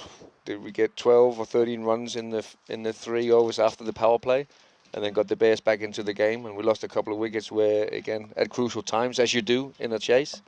And it just seems every time we then got momentum, then we lost a wicket again.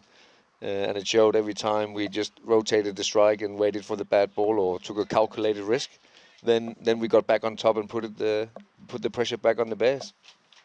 Yeah, spot on. 13, just looking at my notes, scoring in those 3 overs after the power play. Nice shot from the left-hander, well fielded there at wide mid-off, and they scamper through for a single. Norway 3 for 1. A reminder that they are chasing 119. The Bears, having been 50 for 1 after 4 overs, succumb somewhat. And you're talking about losing wickets. We saw a classic example of it in the last game, in the last innings from the Bears, as we watched Mohammed come in with that slingy low action of his. They pick up a single into the offside. It just kills you losing wickets at regular intervals. It's same in any cricket, isn't it? Yeah, not that we looked at it too much, but we just noticed that it takes 2 overs to get back on track if you lose a wicket in this format, because the new batter needs to get in and the bowling side is on top, so it takes a little while to get back in. Here's Mohammed. A nice, pleasant drive through the offside. This time he's going to pick up at least 2. It is well fielded in the end. And Gowrie, who's looking the part out there, picks up a couple more for Norway. And one thing we noticed, just perhaps you as a coach, outfielding sometimes was a little sloppy as well at times. Definitely, and that's how we let the Bears back in the game. It was just by relaxing too much, maybe taking a little bit for granted, because we did so well in the first 10 overs. Here's Mohammed. Always an appeal here. I think it's going down the leg side though. Yeah, so it's just the sloppiness, and when you're in that sort of position where you have 1 or 2 catches going down and a few misfields, then it just spreads like a little disease within the squad or within the team. So we just mentioned that the guys have to be be more on their toes, or try to be aggressive when the next chance comes or the next fielding opportunity, to then get the positive and aggressive vibe back in the fielding. We'll continue that discussion in a moment. We'll watch Raz Mohammed. Let Freddie have a sip of tea. He deserves that, because he's also got to get himself ready for the Norwegian match after this one. As Mohammed ends that over, and Norway after 2 are now 9 for 1 in chase of 119. Tell us where that team of yours is at. This is, as we say, a Danish A side. The Danish nationals team playing Jersey, I believe, in Copenhagen today. Yeah, that's Correct? right. If they get any game or a game in, because the weather in Copenhagen is absolutely dreadful. It's pouring down, so Oh, it's lovely here. very pleased to be here and be in sunshine and have Yeah. my sunnies on. I'm not complaining. Very nice. But those guys that are on that side that you've brought over, how many of those are knocking on the door of that squad? Well, I would definitely say 4 or 5 would definitely have a chance of getting in, and not on the basis on how they're doing there, but obviously for the future and how they're going forward. Have a couple of guys that are doing quite well. Yeah, the ones that perhaps took our notice as a rather uncultured swing yields a single into the onside. The keeper, a very impressive youngish keeper. Yours? Yeah, Tor Turner. Yeah. Yeah, he's Danish passport, come from South Africa, going to study in Copenhagen for 3 years. So we'll try and see if we can develop him and get him to be in amongst the squad, because he will be a good addition to that, I feel. It's Cher continuing, of course, a little step down the wicket, and he makes room for himself for a bit of a front foot slash then into the offside. Gowrie. And I hope they've put you up somewhere exclusive for your stay here in Finland. Yeah. Kerava Hilton. Well, I missed the sign then, and I must have turned left rather than right when the Hilton was on the right, and this other place was the Milton. The Milton. It was. Yeah, that was it. Well, I hope you're enjoying your stay here, and it's good to have you here as Cher comes in down the leg side, another wild ball. Well, that's a lot of wides already, and we're only in the third over. So, I mean, that's another thing that's crucial, isn't it? You know, the giving away of extras in this form of the game, it can cost you hugely. It is, because obviously, as we all know, it's the small margins that are decisive in these games, or it can come down to that, as we saw in our games. I wouldn't say small mistake when you drop 6 chances. That's outright poor. Here is Cher. That's a bit of a slap, but he's not bothering to run for that one because it's clearly timed and it makes its way out to the wide long off boundary. And they bring up a much needed 4 there, Norway. But they're going along at a decent lick, I suppose, at the moment. Only 5 and over, but it seems busier than it is. There's a lot going on out there. 1 wicket already down, 16 for 1 in the third.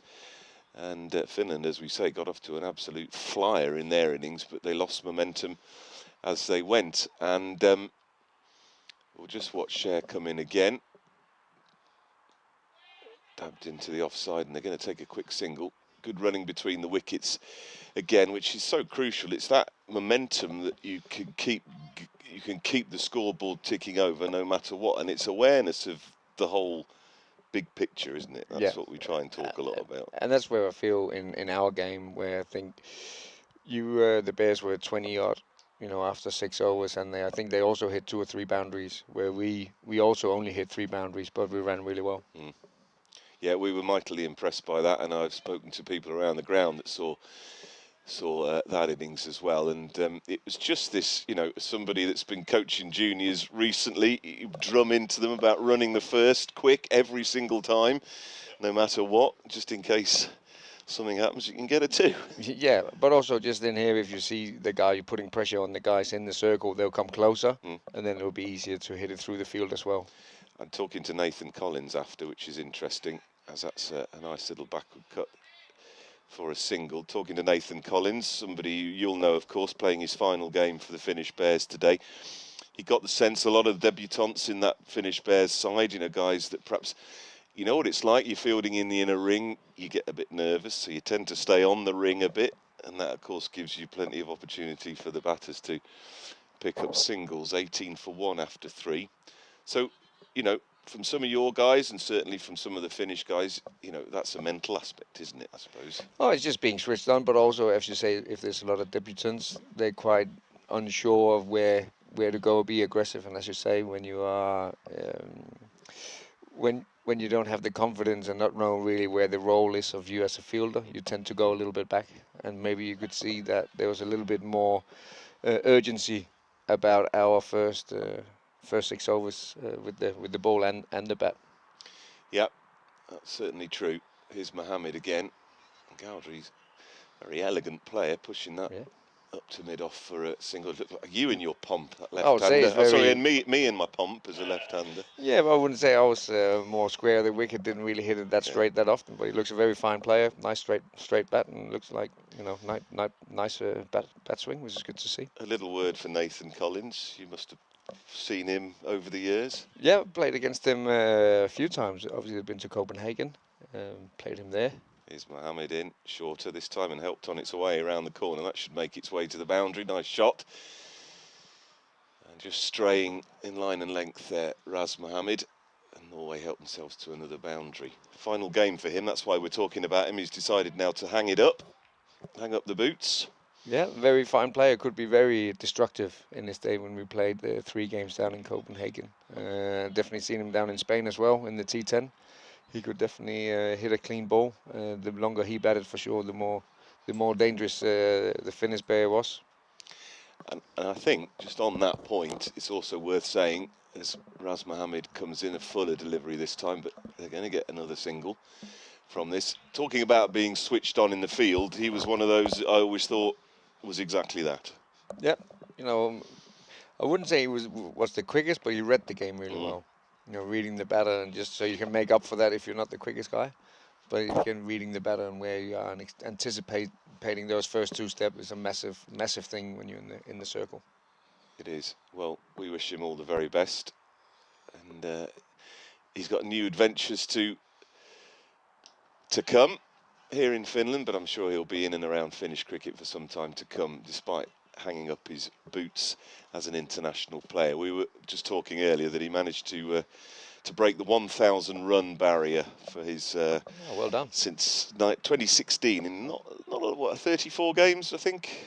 It's not bad, so a nice little milestone to reach for him. Here's Raz Mohammed then, again fuller, but a step down the wicket by Gowdry. Just picking them off at ease at the moment, Norway. And that's all they need to do. So a situation like this, Freddie, it was slightly different. The target was slightly more in the Danish-Finnish match. But when you've been on top of a team like that, bowled them out for 118 in the 19th over, and you're walking off and you're thinking, yeah, we did them there. They panicked. You come out as a batting side. What is your thinking? I mean, on this, where obviously it's a T20I game, but it's not a tournament play. Then I would just take it as deep as I could. There's no thoughts of trying to get it done early for run rate or anything like that. Just get it. You're always in with the chance. The longer you keep it, the wicket looks nice. Different if it was a dodgy wicket and you needed to take a few more chances with the new ball on that wicket where the ball would come on a little bit better. Then I'll just get the same what they're doing here, just going 6 and over. Nothing crazy. You can allow yourself a few dot balls. You just have a good partnership, and that'll pretty much win you the game. And as someone that's done a few bits of coaching here and there with you, this is when cricket is a simple game, isn't it? Not a complicated game. Not at all. It's very simple for the batting side, and it's a brain twister for the batting or for the fielding side about when to bring guys up or take them back, or what do you do? Because what they're doing at the moment, they'll pick them up nice and easy, and they'll probably finish it off in 16 or 17th over. So I think you could try and be a little bit more attacking and try and some funky feels to make the batters look or to have some different thoughts and try to surprise them that way. There's a psychological edge to it, isn't there? If you're an infielder and you are forever, it seems, every ball running after it to pick it up, just, while they take an easy single, that kind of gets to you, doesn't it, after a little while? Anyway, we've got to change now. Mahesh Tambe is going to come in and replace Amjad Sher. He's being lofted straight over the top first ball. There's a chase for Raz Mohammed out there, who fields in tandem with his captain Amjad Sher, and they come back for a couple. Yeah, I don't mind that, keeping them. Obviously now is he gonna take him back? I think he is. If that was a little bit shorter, a little bit higher on the bat, they would have gone straight to mid-off. But obviously now he's gonna push him back, and he might have an easy single down the ground. Well, Tambe with that that heavy ball that he bowls. Vice-captain now, with Amjad Sher, the captain. Replacing this season the man we were talking about just a moment ago, Nathan Collins. And as a skipper, Freddie, it's going to take him a long time as well. Not necessarily a long time, but it takes time to get used to managing a side, doesn't it? Oh, 100%. Just knowing the guys. Obviously, hopefully you've been in the team yourself for a little bit, but obviously having that extra pressure of making decisions and who to bring on, and what field placings and what does the different bowlers prefer as a bowling unit. So it just takes a little bit of time. But you're saying that obviously Nathan is going away and doing what he'll do after cricket. Just let him bowl here. Here's Tambay. Just dabs that one into the offside. A very quick single taken again. I mean, that's exemplary running. It's exactly the kind of thing we were talking about your side doing extremely well, and perhaps the Bears could learn from that a little bit, being aware of... It's not necessarily where you hit it, it's often controlling the speed at which you hit it, isn't it? Very much so. Definitely on these AstroTurf you need a different bat speed. Here's Tambay. He has a bit of a swipe at that one. With the tend to do on the Astro, you can have the same bat swing because the ball always just bounces the same. It's the same speed. Where grass wickets will be a little bit different. Where you have to have playing the single or you're going hard, you have to have different bat speeds, and that's what I find that associate players that are batting on AstroTurfs are dealing with. That's quite interesting, as this one is hoisted up to the man at mid-on, and he's gone. And that was a mistimed shot, really, from Ahmed. He was going along nicely with Gowrie, but he just didn't really get into that. And an easy catch, really, I think, for the skipper there at mid-on. Amjad Sher. Norway lose their second, and they are now 31 for 2. So, some inroads, at least, for the Bears, who have got a paltry target to try and defend here, but they've got to do what Norway did to them, and the best way to defend that target is to take regular wickets. So Ahmed is the man who's gone, and we look to see who's going to... There's a worm coming up after this over. Who is to come and replace him, number 69. Carry on, Fred. Yeah, I was just saying about Tamba there. As a captain, I hope that Nathan stays in and among the Finnish cricket. All the cricket that he's played, to try and give that experience and knowledge to the new players. I think that's really key. That you try and keep him involved in some capacity to come in and help the guys. To deal with what they're doing. Let it be the T20I games or the T10 games down in Spain. So obviously he's got some great values and also great experience that he'll pass on there to the guys so they can learn even quicker. Now, in Denmark, because of your great cricketing heritage, I mean, the Danish Cricket Federation's been going since the 19th century. You're very lucky to have a few grass wickets around the country. How many of your guys will be playing on grass wickets week in, week out? Tambay comes in, left alone, no run. We don't really, not a lot uses it. We have Nikolai Leggaard, he's in Ireland playing there. The rest is playing on AstroTurf. We try and get guys to go overseas in the winter. Then obviously we want to have them to play in the Danish league in the summer. We don't really use the grass wicket in Svanholm, more only for national team games. So as a coach, are you thinking then, when you are bringing guys in that are playing mainly on artificial pitches, if they've got to play a national team game on a grass wicket, are you altering a lot of your preparation because of that, for the batters particularly, or not? Not necessarily. Obviously, when we have tours later in the year, when we have the World Challenge League, then we'll definitely make up that wicket after August or in August, just to try and then get prepare for that. Right, we have a change of bowling now. And number 39, Nick Salonen, talking about imports from South Africa, is into the attack. Finnish father, who grew up in and around Cape Town, and is now playing for the Finnish national side. Was helping me out with the junior academy here in Finland last week, and a terrific guy he is too.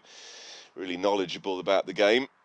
So hopefully he's one of those like Nathan that can be around to help pass on his expertise to those future generations, as his next ball, unfortunately, is rather slashed for a 4 to wide third man, just losing his line a touch there. It's great to hear he's come over. Where did you say he came from? Cape Town. We spent most of his life in Cape Town, but he summered every summer here in Finland with his Finnish family. So in the Tampere area, I'm told.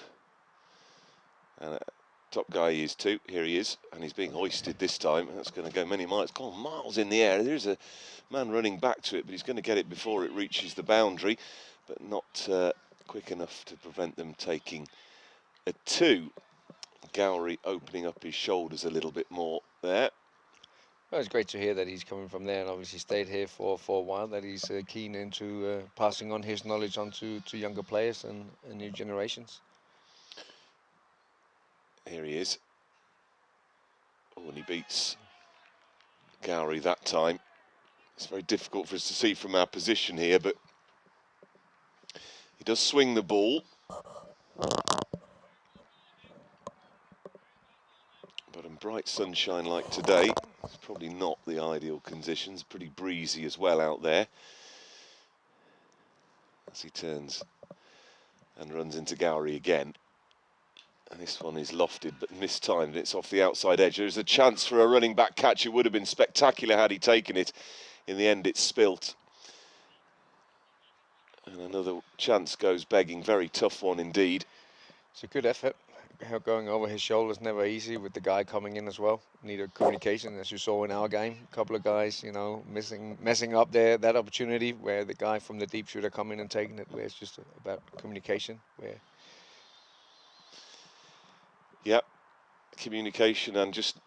Oh, he's got an edge, I think, here. They're very convinced, and the umpire is as well. So there must have been a faint under edge or bottom edge on that one through to the keeper. And Norway have lost their 3rd wicket, so they are falling at kind of regular intervals at the moment. 39 for 3 Salonen strikes, and it's the danger man, the guy we were talking about his elegance so far, Gowrie, who's gone 16 for 19. And considering how well he was playing, that seemed a little bit out of character. Yeah, possibly. He nearly swung himself off his feet. I think both feet was in the air when he connected with it, where I thought he played it so nicely up until then. Well, a few rash shots. We saw the one over wide long on, and then the one over cover point. So a bit uncharacteristic for him, and maybe not really needed at that point. And that's what we were saying during the Bears innings, how many of the shots that players got out to were really needed at that stage of the game. Yeah, because as you see now, you got 2 guys on Nord and there's only 1 ball between them. So you're just handing over again that momentum after the power play to the Bears. So it'll be interesting to see how they'll field and maneuver the field in the next couple of overs to maybe get another one and put them under even more pressure. Yeah, it's a game played in the head, isn't it, most of the time? As they say, as we watch Tambe now coming in.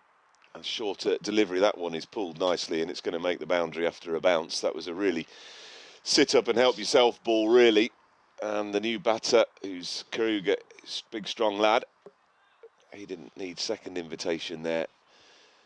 And he's picked off a boundary. And that, again, from a bowling perspective, is exactly what we're talking about in the same way the batting perspective. Don't give him that. Yeah, it was just a little drag down. He seemed and bounced up, and obviously he was ready for that to take full advantage. Crucial moments at crucial times. This one is better, outside off stump. Fuller ball from Tambe. And he's also, because he's one of those, having faced him several times, one of those that if you can bowl a good length, he still gets quite a lot of bounce on this wicket. He bowls that heavy, high ball. So to dig it in is just, it doesn't necessarily need it, really. No, just that line of length and that natural bounce he gets. He's obviously a strong man. Again, a bit of a swish, that one. Better ball, he's dragged it back now. That's much better. Yeah, and if you just hit it around that off stump, you know, the batter want to get bat on ball. A little bit itchy now. Obviously, he hasn't faced a lot of balls. Wants to get away, so the more he can just keep it simple really and hitting that top of off to the new batter. Let him make the mistakes, and then hopefully the Bears can pounce on that. So the required run rate only 5.5. Well bowled again. After that rather buffet ball, the first one of the over. He's come back nicely here, Tambe. That's exactly the kind of just length he needs to bowl. A bit of seam movement perhaps. And it's not, as I say, not a huge required run rate, 5.7. They're currently going at 6.5, so this is within their grasp. But it's about keeping wickets intact and your head throughout as they look for a single to backward point, but it's not on. And that is now 4 dot balls in a row as another airliner goes over on its way into Helsinki-Vantaa Airport. On a bright afternoon here in Kerava.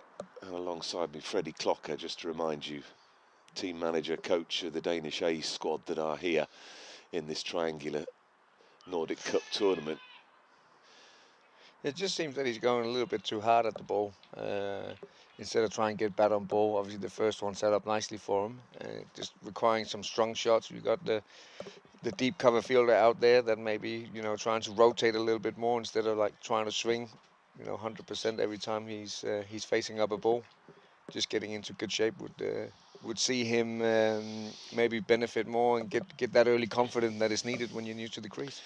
Well, sometimes that happens. You get given a nice buffet ball, first ball up, and you pump it for 4, and your adrenaline's rushing, and you suddenly think, well, I'm king of the swingers here, and I can go at all of them. So maybe that was a little element of it, but that's when the game becomes mental again, isn't it? Just knowing when to calm yourself.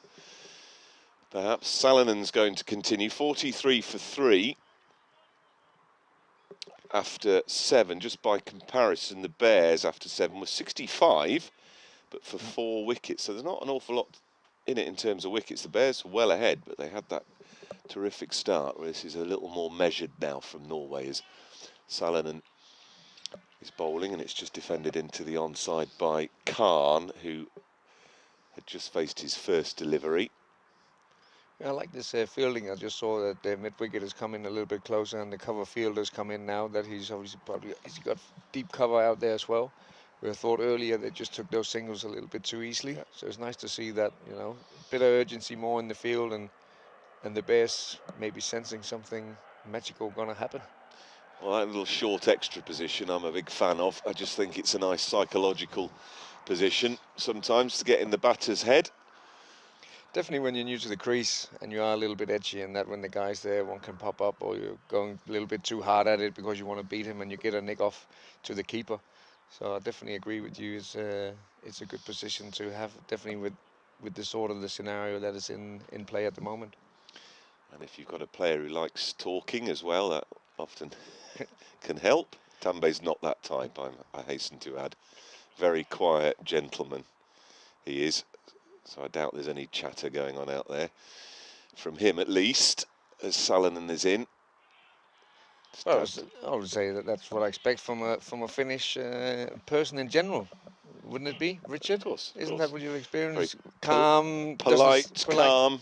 Doesn't say much. Unlike these, you know, emotional southern Scandinavians, like yourselves. Indeed. With a rush of blood here and there. Yeah. Oh, yeah. Salinen, nice ball, well defended. It's good over this. In fact, the last 2 have been pretty good from Finland. This decision Cher's going to have to take fairly soon. We'd expect probably some spin to come into the equation in the next over or 2. But for now, Tambe's last over finished very well, and Salinen is going well here as well. Bowling nice and straight on this wicket, and just seen in the last over as well, a few balls just staying low from that other end. So I don't know if that is just playing on the batter's mind a little bit. They seem a little bit sensitive, but again, it's when you're bowling straight on these Astros, you just have a little bit of variable bounce and stuff. It's it can be a bit tricky, and then you have the pressure of the scoreboard, and the fielders are in, and you can hear the chatting a little bit. So it's going to be a little bit interesting. Yeah, 4 dot balls in this over so far. he's had a swish at that one. It's going to go through the covers, but there is a man out riding the boundary there who gets the ball back in nice and quickly, well fielded, and they just limit that to a single. So a good over there from Salonen, just limiting it to 2, which means Norway have only limped on to 45 for 3 after 8. The Bears were 67 for 4 at the similar juncture, but it's also about momentum. I noticed that with the Bears, when they played you, they got off to a very, very sluggish start and they were very slow, but they built momentum. They had 2 partnerships in the middle where the momentum and the curve, if you like, was always on and up, and it didn't really dip after that. No. So, well, we let them have that chance by obviously dropping those catches because they gave us the chances. But it was great to see that they took that momentum that we gave them, or we offered them, I would say.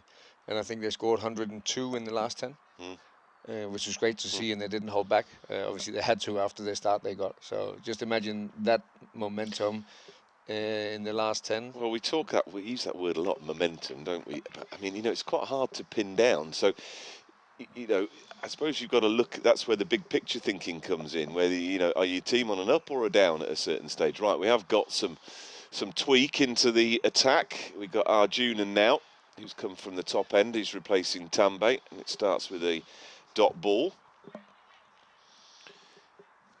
It's getting that sense of when you are on the up and when you are on the down, and if you're on the down, halting it, and if you're on the up, trying to keep it going, or at least maintaining it, as Arjunan bowls are wide.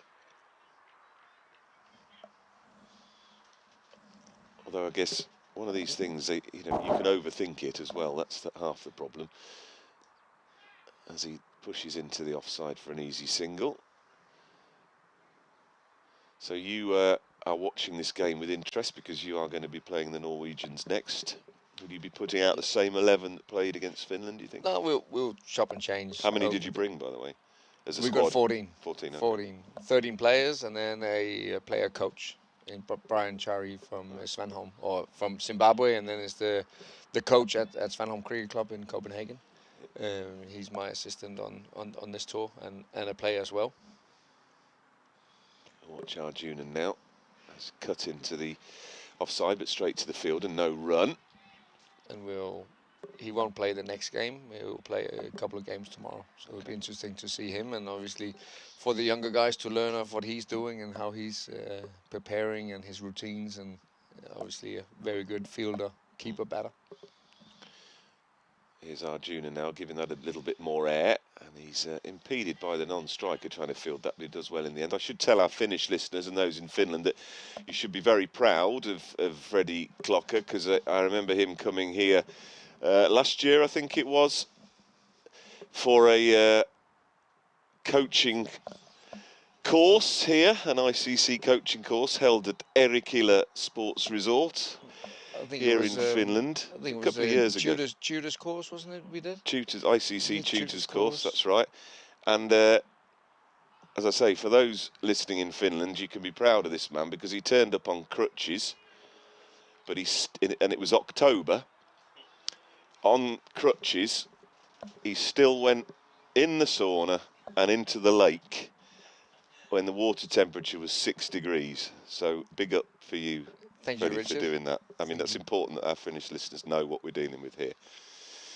But I will say though, I know I'm Southern Scandinavian.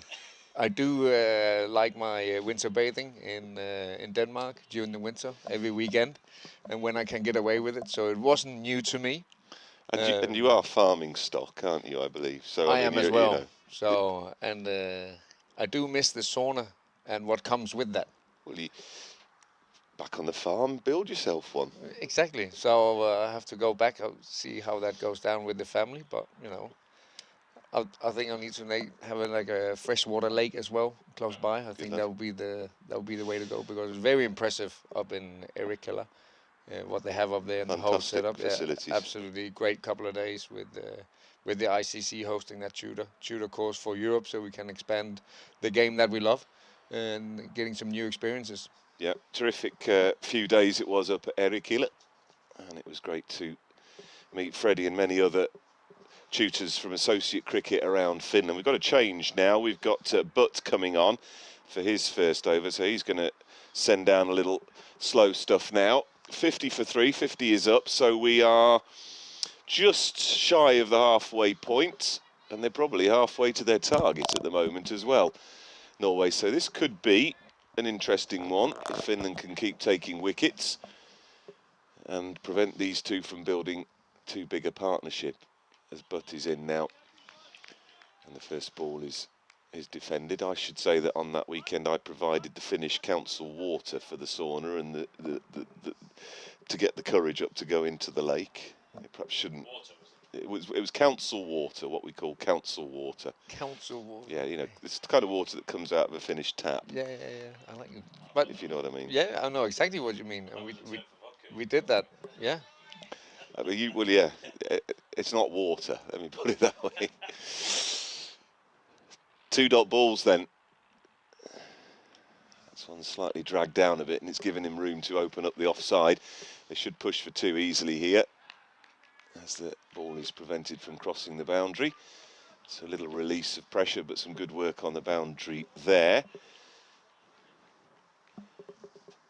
Oops. Gust of wind comes in. We'll keep you for a few more overs, but I know you've got to go and prepare your squad for the Norwegian game that follows. 6 o'clock that starts for those of you listening in Denmark and in Norway. Just a single off that next delivery, although there's some messy fielding between Cher and one of his players down on the boundary. It's just it's interesting watching that run rate just creeping up slightly. I know it's not by much, but with a few dots here and there and the field spread, as it comes in, Wide. and bowling like 2 or 3 dots every over, and they're not really getting the boundaries. The spinners tend to do that at associate level. We're not the best players of spin, so it just drops down, and then hopefully if they can get it up to like 7, it'll be really interesting, like it did in our game earlier. Yeah, and it's interesting, the last, in the innings previous to this, when the Bears, I mean, the 2 left-arm spinners bowled 8 overs in the middle there consecutively, without, I wouldn't say, any huge, great threat, but it just, as this ball is clubbed into the onside, they're going to take 2, because a slight fumble from the fielder. It was almost as if because of that clatter of wickets, they said, right, OK, we'll put the ball there for you, go for it. Go on, you go for it. Yep. And they did. Fell into the trap. Yeah, and, exactly, and that's what it can do when you just take the pace off when you want to go too aggressively on it instead of just trying to rotate and then let the bowler be frustrated, and then he's going to change his line and his way of thinking if it comes too easy, and if it's only 6 or 7 and over, they are chasing. So it's all about that, trying to rotate strike rather than go for the big shots. It's fascinating. I remember I was there at the very birth of the T20 format in 2003 in England, when they came up with this idea for a 20-over cricket game. Who'd have thought it would have gone on to what it is now? But I remember writing at the time, because I was working in radio and journalism at the time, as we watch Arjunan come in, and this one is clubbed nicely. He could pick up 2 if they push, but no, only a single. I remember people at the time said, this is going to be the death of the spinner. Death of the spinner. I remember writing after the first T20 competition there was only 6 games, I think, per county in England. And at the end of that little competition, I went through the leading economy rates and wicket takers. And I think 6 of the top 10 were all spinners. And it was sort of like, OK, now we've got a new... But in that respect, this game has actually changed the fortune of a lot of spinners. It's changed how you spin the ball, but it's also put them in the game more. I think so. Definitely. I wouldn't say it gave them new life, but it just showed you how difficult it can be. Here he comes. Playing spin when you are overthinking it. Ooh. Oh, this could be buzzers. They're going to come for a second now. Unfortunately, the batter had stumbled a bit at the non-striking end, so he couldn't get back for the second. But it made spinners think, OK, they might spin the ball a little less, or at least they did to start with, because they thought quick and flat and what have you. But you know, spin was not just about spinning it; it was about the pace you bowled it at and your length and all this kind of thing. So it's interesting now. They're a vital weapon, aren't they, in the T20 game? That one spoons up over backward point. They're going to easily take 2 here.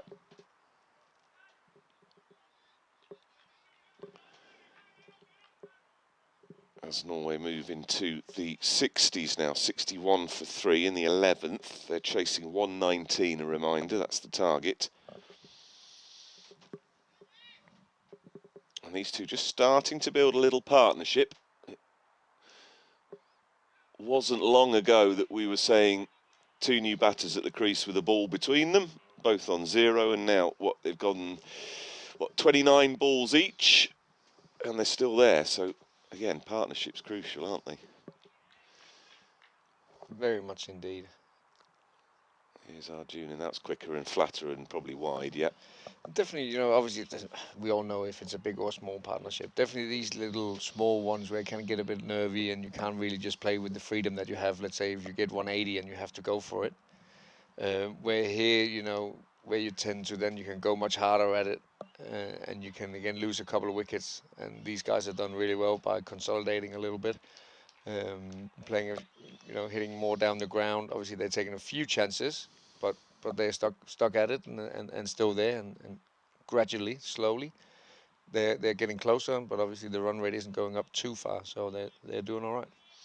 Yeah, so I mean 7 coming off that over, 2 wides in it as well, which rather spoiled things. But I think that was also the problem with the Bears innings. They would lose a wicket, consolidate, lose a wicket, consolidate a little bit, lose a wicket, and that is what you do when you lose a wicket. You know, you want to consolidate. As I said earlier, you know, if it takes you 2 overs to get that momentum back, or get back on track where you want to play freely, and you've probably faced, you know, 5 balls and got a start or got a feeling of how the wicket plays and how the bowler is.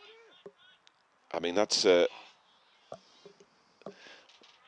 is quite a nice, you know, you drill that into people. You're saying there as a coach, you look, okay, every time you lose a wicket, it needs to take to 2 overs, which is a long time. That's a 10th of the whole innings to build back. You know, if you drum that into players, you sometimes have to present it in terms of time like that. This one is a full toss, driven, hands on head from the keeper, from the bowler. I'm not quite sure why. But it's all about how you do that on, you know, with the, let's say, the 12 balls that you have after that wicket. It's just all about then rotating and playing it in. You might have a little loopy spinner, as you saw in our innings, but then it's really important that you try and manipulate the field, or just rotate the strike and make sure you score with every delivery. It doesn't have to be 2s and 4s and 6s, but just rotating, and then maybe the odd bad ball as you get at this level, then all of a sudden you may be looking at 8 and over. Too many wides at the moment, I'm afraid, from the Bears' liking. That's just giving away free runs, isn't it? Especially from spinners. Yeah, I'm thinking just here where they're maybe not turning it too much, and they look like they're just trying to bowl it pretty straight. They are a little bit inconsistent, and that's why again they don't really have to look for runs, these two. Part of the partnership, I see what they got 21 between them, but how many wides have they faced in that period as well? Probably 6 or 7. Yeah, certainly. And it's those small margins, isn't it? We were commenting on the running between the wickets, you know, with our Finnish hats on a little bit, you know, how many we left out there, or they left out there when they were batting against you guys, probably a dozen or so, just not being able to turn 1s into 2s. As the Norwegians pick up another simple single. You know, it's all these small margins, isn't it? So coming towards the end now of the 12th over, Freddie mentioned that run rate at 5.7 at the moment. Their required rate is just over 6. That's a wide again. I mean, that's 4 in the last 2 overs. Yeah, and that was said about nearly 8, 9 or 10 in that little partnership. For any bowler, let alone a spinner, it's not too good. This one is given a little bit less pace, and he's gone under that one, and that's gone many a mile over the fence and over the netting, I think. That might be a new ball call from the umpires, and it's endangered a car out there, I think. That was just, come on. Well, that was a beautiful hit. You know, was a a little lovely bit shot. stiller. Just gave it a little bit more air. But it was just interesting how he came down now. What he's got. He's got 25 balls. That, you know, much stiller than when he first came in and tried to swing himself off his feet in that first over again, Tampa. There he just came down, saw a bit more air, and then put his hands through the line. It was a beautiful hit. Nice smooth bat swing. It was lovely, but as a bowler, you're not doing yourself any favours by bowling wides, because then to try and drag your line back, you're going to offer up something like that. And, you know, I think that'll be the end of, but perhaps after those 2 overs, it'll be interesting, is he going to keep on with Arjunan, because he bowled a couple of wides in his last over as well. So the Norwegians have taken 6, 7 and 12 off the last 3 overs, so their momentum has clearly shifted. Yeah, it seems like they got used to the spinners now, so maybe it would be an idea to try and have the paces back on or do something different, because they seem to be cruising at the moment. They do, but Finland, after 12 overs, were 91 for 6, so ahead of the game. However, it's that last column that was the worry for the Bears. 6 wickets down as Arjunan does continue, and they pick up a single off his first ball. And now they've weathered that storm a bit, Khan and Kruger. They know that with only 3 wickets down going into the last third of the innings, they've got a little bit of breathing space to play with. So Norway certainly comfortable at the moment. But as we say, take a couple of wickets, and by Freddie's metric, you know, that's 4 overs to readjust, and suddenly you're running out of overs.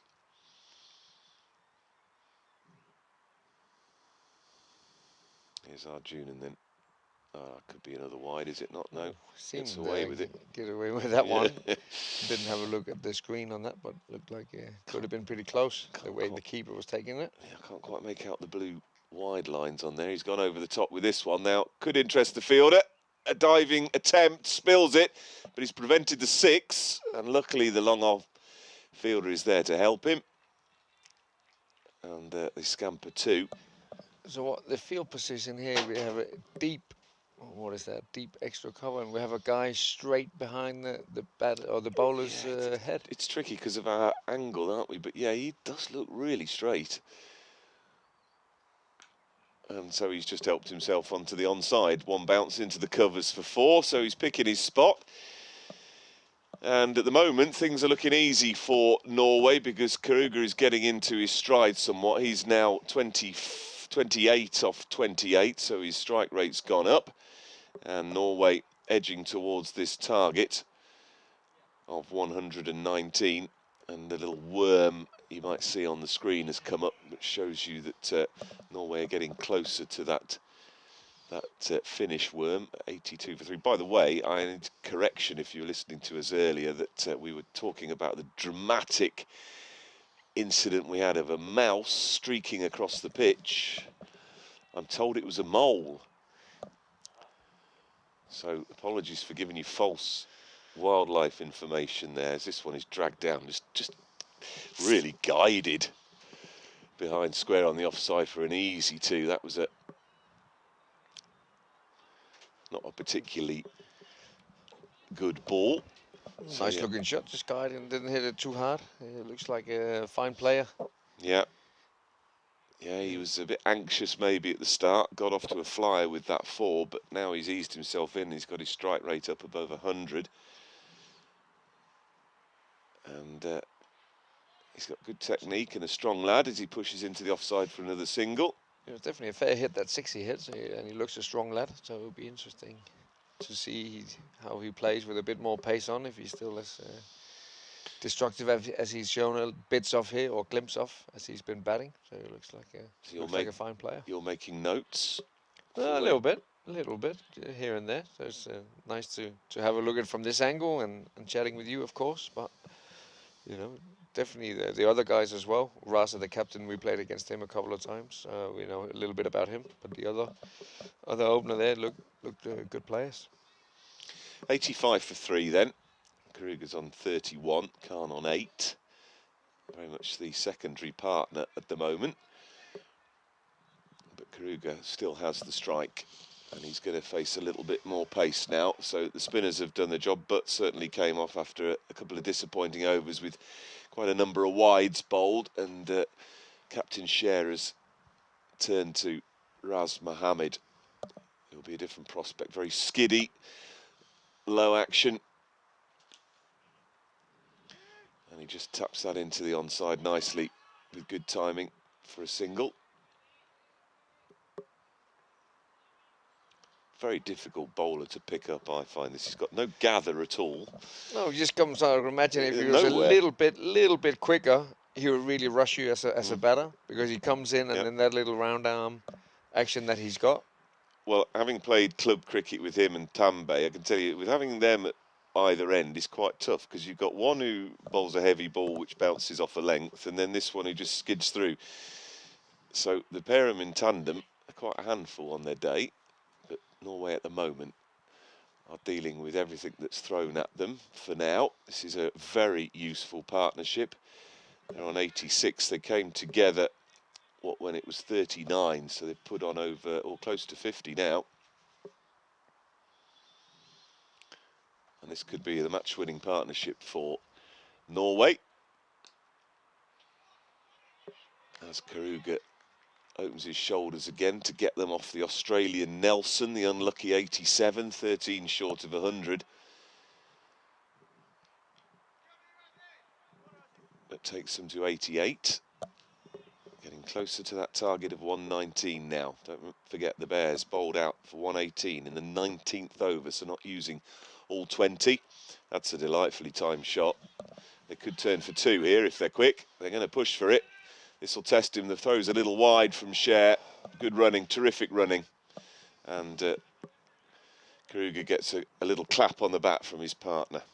Seemed to just be a step or two behind there, Kruger. It doesn't seem to be going flat out. Maybe that bit of fitness coming into it today. Sitting down now, stretching a little bit. Told you he's taking notes. Yeah.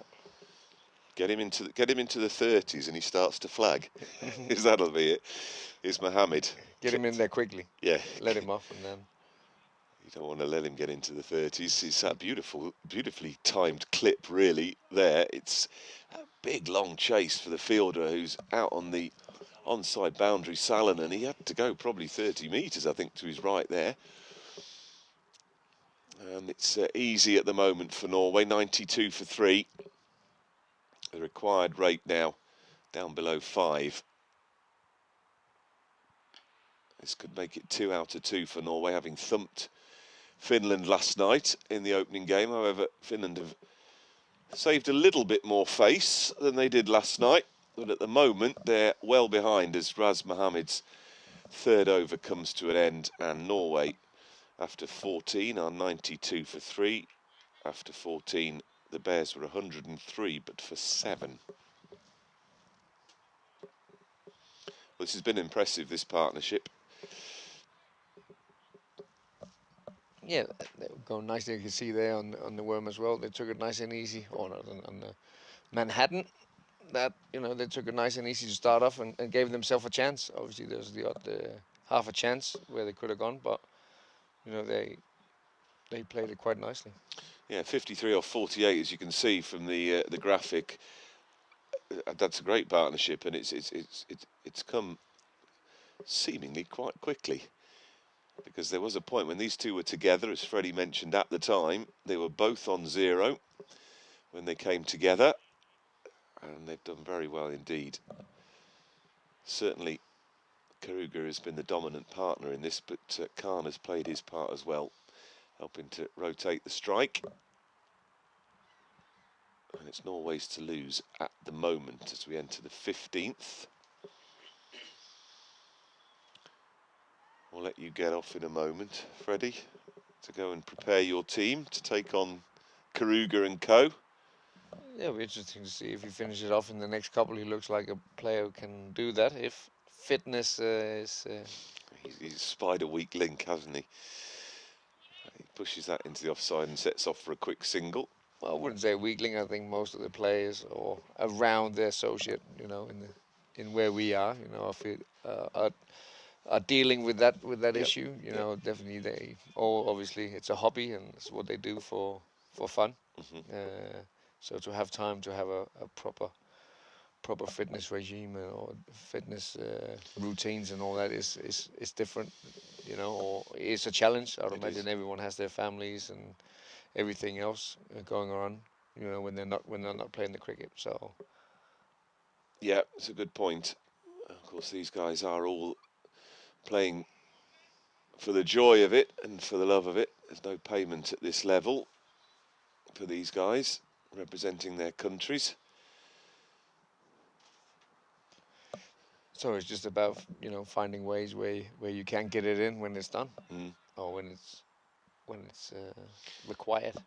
And of course, for some of us up in the far north of the well bowled share, in the far north of Europe, getting game time outside is a challenge. Our season, we've been very lucky here in Finland this year, actually, with a very warm May. But of course, the season here, which starts much earlier for you in Copenhagen and Denmark. Um, the guys here are not able to get out in the middle until often middle of May. Well bowled. Like in that line on length and that little bit of variation in pace and bounce gets it through nice to the keeper. But it's just yeah, we just talked about it then now with some of the guys. We start mid-April, early April, and it seems to be a little bit too early at home. It's quite cold, but I would compare it's nothing to what you have here. So we are No. lucky that we can thought of thinking of starting at that time, which is nice. Yeah, I mean, the county season in England these days starts at the start of April, incredibly. And that's because they've got too much of this other stuff to fit in the rest of the season. As Cher got the better at the moment of Khan, who's, as I say, been the slower of these two partners, but he's stuck around and cutting a bit of a frustrated figure at the moment, but he's got no reason to be. They're in control here at the moment, needing 26 off 5 overs.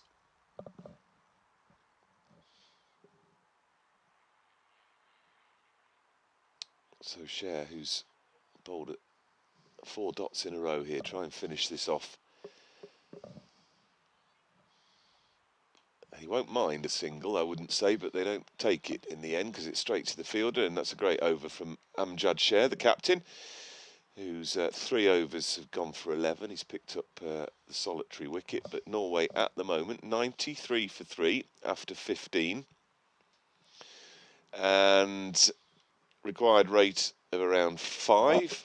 This is theirs to lose at the moment. Should be. Very much Should so. be. Very much so. But again, 2 quick wickets, and then 17, 18 overs. You never know, but it's you'd think it's now or never. So it'll be interesting to see what they do with the field. If they're just happy to keep it out and see how far they can take it, or when they take that chance to bring the guys up and for them to take a chance and maybe create a little bit of magic from one of the fielders or a little run out. It would be interesting. Well, I think this is a good move, having Tambe switch perhaps to this end. He generally, I think, prefers bowling up this hill, just because sometimes bowling up the hill can exacerbate the natural bounce he gets. Let's see how he gets on against Kruger, who's batting extremely well at the moment, but he's dabbing that nicely behind square for a single. Yeah, with no third man in, that seems interesting. Just trying to listen to the shouts from the skipper to Tambe about field position. And we've got a change now. I've got a man coming over from the onside who's going to go just behind square in that sort of short third man position. Because I think that's where Khan thinks he can get a nice single and get Kruger back onto strike should he need to. He has a swipe. He's found a gap though. That's nice. He's going to get the single he perhaps wanted, which will bring Kruger back to the strike.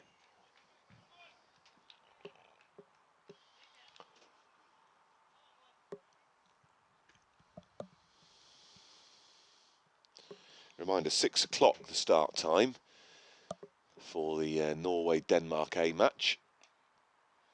As he just dabs that in again. Oh, shy at the stumps could be interesting. But not quite as interesting as they would hope. It was a terrific piece of fielding in the end. But the batter was home in time. Yeah, it's just that little bit of luck they needed there. If the guy was a little bit tighter, you know, a little bit more at him, then he would have taken that opportunity. But it was a nice hit, nice executed throw. And I understand that, as you mentioned earlier, there's rain in your part of the world at the moment, Freddie. Oh, that's a big hit. That's absolutely come out of the screws. That's gone miles. That's over the fence just, I think, for 6. And it's one of those sit-up balls, a bit of a loopy tennis ball bounce. And Yeah, it just set up nicely. I don't know if it's like a slower off cutter kind of thing or back of the hand, but it just set up nicely. But it just showed it was a beautiful bat swing. When Khan gets time to get those hands through the ball, that was very nice. Well, he'll be catching his partner up soon. He's now on to 20.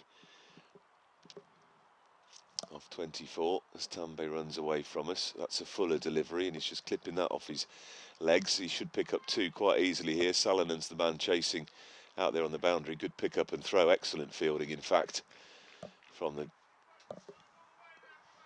the fielder out there. But 2 runs it is to Norway. And they're closing in now on this target of 119, 104.3. Plenty of time to get there.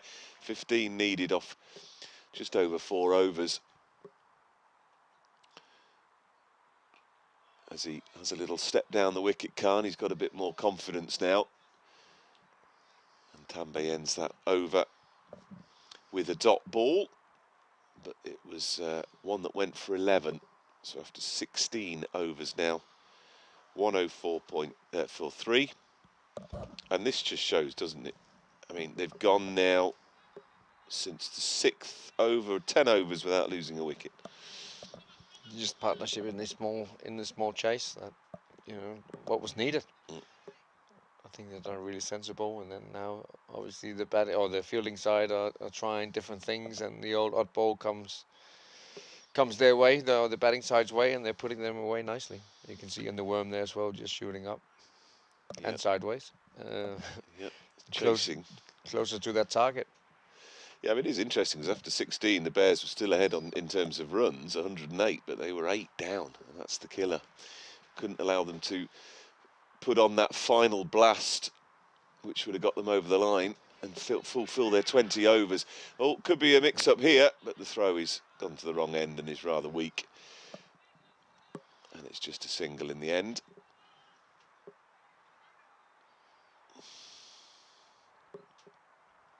With a change in the field, Kumar looks like he's hobbling a little bit. Has gone over to the offside. He likes that shot, Khan, that little dab, doesn't he, behind square. So they've just shut off that corridor to him now. Well, that does him all ends up. Good ball.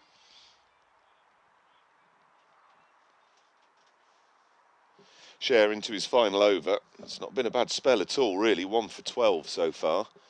So he certainly kept his side of the bargain. But that's also what it does, you know, with that small total, you can afford to just see the best bowler out and then take the opportunities down the other end. Yeah, it's a really good point, isn't it? He's down the wicket this time, a huge agricultural swing. That was like scything maize, wasn't it? Well, it's different, all right. I like that he was trying to hit it through cover instead of just coming down and then trying to lift it over the mid-off fielder. Well, I think it's now got to that point where he thinks, I'm going to have a bit of fun with this. It definitely looks like that. And why not? He and Karuga have done this for their side. Really terrific partnership that should win the game for Norway now. The share comes into Khan. He just waits on that, and again, that nice little dab into the offside, unfortunately straight to the fielder.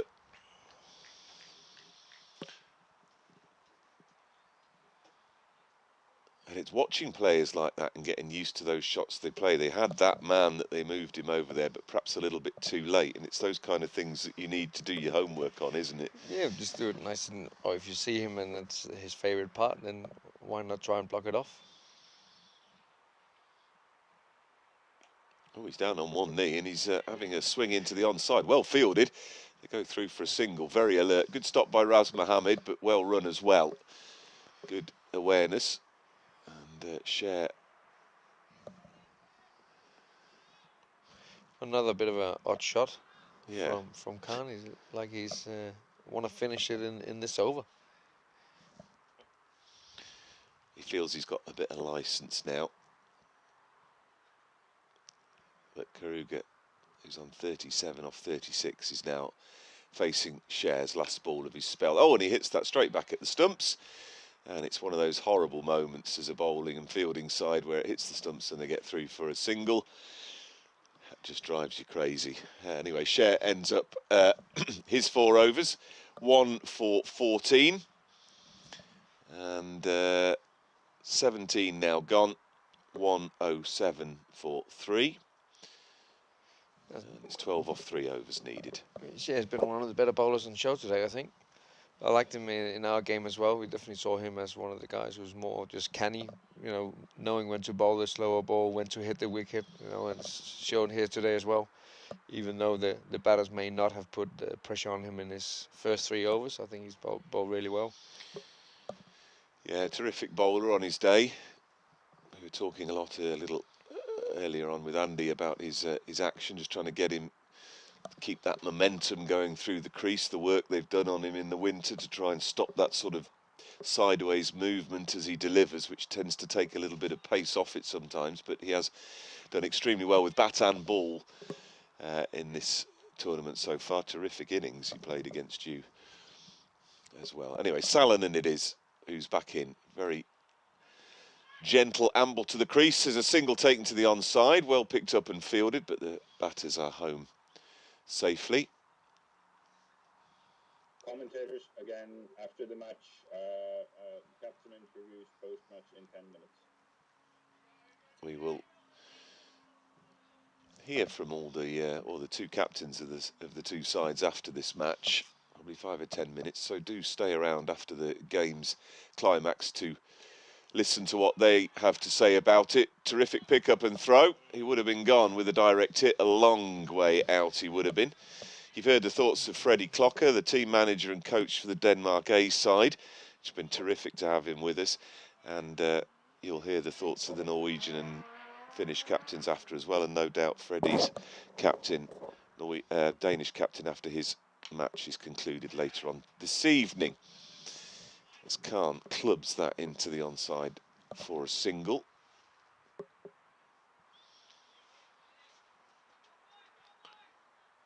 Salonen's got a very easy, gentle amble to the crease, but it's all in his action, isn't it?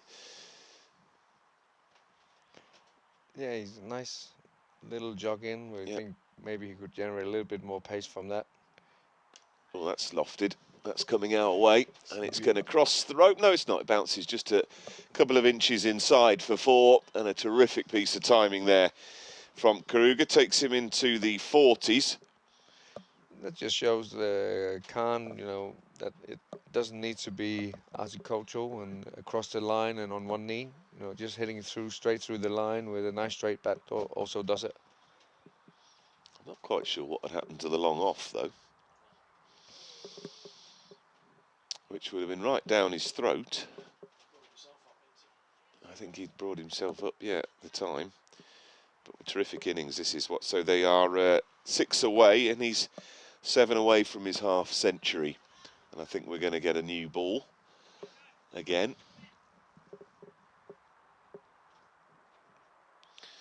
Let's see if he can reach that milestone before the conclusion of the match.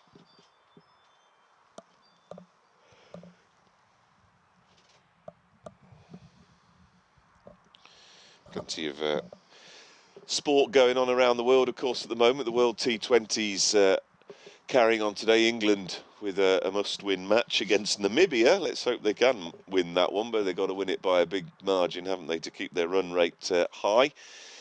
And football going on with the Euro Championships as well. No Finland, unfortunately. No, when is the last time they've been in the Euros? The last one. Were they in the last one? Oh, was that the first? First and last. Salonen pushed into the offside. They should take two easily here. It's a bit of a trek for the guy coming off the cover boundary. That takes Kruger to 45. He could get himself a 50 here with one hit.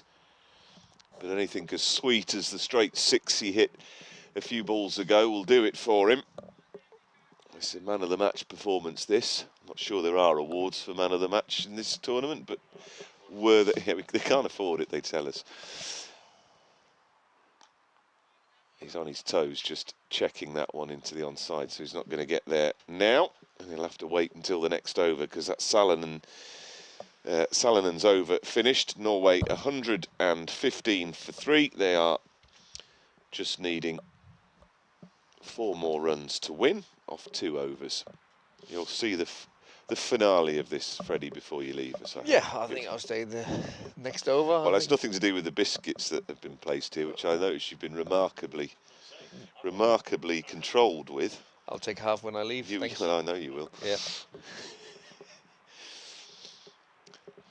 It's been nice sitting here with you, Richard. Been an absolute pleasure. Lovely to have you, Freddie, of course. Might come along tomorrow if you'll have me for a game.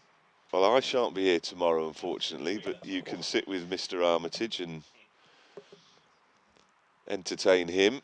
As Raz Mohammed comes in, oh dear, this has got a top edge. It's going miles in the air. It's going to land safely, though.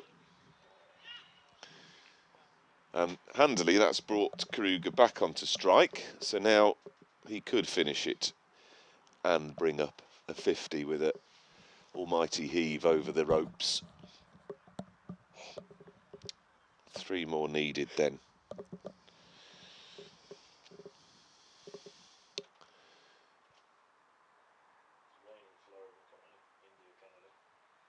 India, Canada, we're being told that's going on in the World T20. There's rain.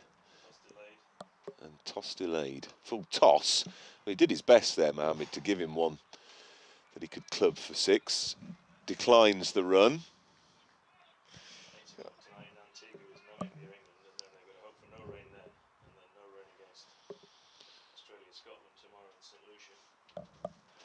Here's Mohammed.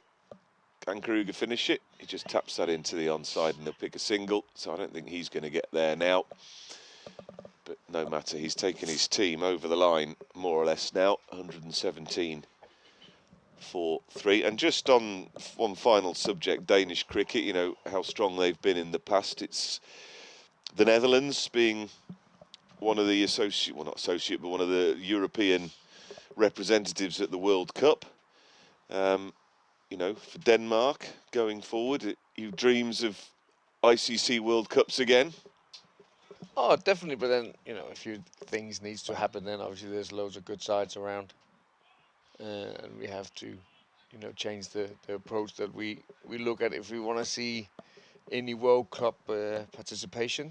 But that's for another commentary stint. I think it is, Richard. Long-term plans of European cricket has probably beaten us now, as the game is wrapped up with a fairly easy and comfortable win for Norway in the end. 119 for 3 after 18.4 overs. Interestingly, the same number of overs and balls that the Bears were bowled out in. So it just goes to show, doesn't it, an extra 8 balls, if they'd survived, could have made it interesting. But certainly that partnership between Khan and Kruger, the defining factor in this win for Norway. They were calm under pressure. They built a terrific partnership, which must be worth 70 odd, I would have thought. And they've got their team over the line. And for the Bears, they'll have to rethink perhaps some of their tactics and their shot selection in batting. But that's for another day. They'll come back tomorrow to play 2 more matches. In the meantime, Norway will move on to play Denmark A, who will be coached and managed by this man who's been alongside me, Freddie Clocker. and we wish him all the best, and we thank him for coming into the commentary box. We enjoy listening and talking to him as always, so thank you to him. Thank you, Richard. And good luck with your next game. Cheers. We'll be following it here on the YouTube channel on Cricket Finland's stream for the rest of the evening as the players shake hands. We'll just remind you that there will be interviews coming up on the YouTube channel on the stream, so do stay tuned if you want to follow those and hear what the captains of the two sides have to say about that game, which has been won by Norway by 7 wickets, so they make it 2 out of 2 against Finland in this Nordic Cup. Next up at 1800 hours finish time, 6 o'clock local time, it'll be Norway again in action. They've got an hour to wait before they take on Freddie Clocker's Denmark A-side, and that'll be here live on the Cricket Finland YouTube channel, and we'll hope you'll stay with us to watch that as well. For now though, thank you very much for your company, and don't forget 3 more matches tomorrow.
That's a long.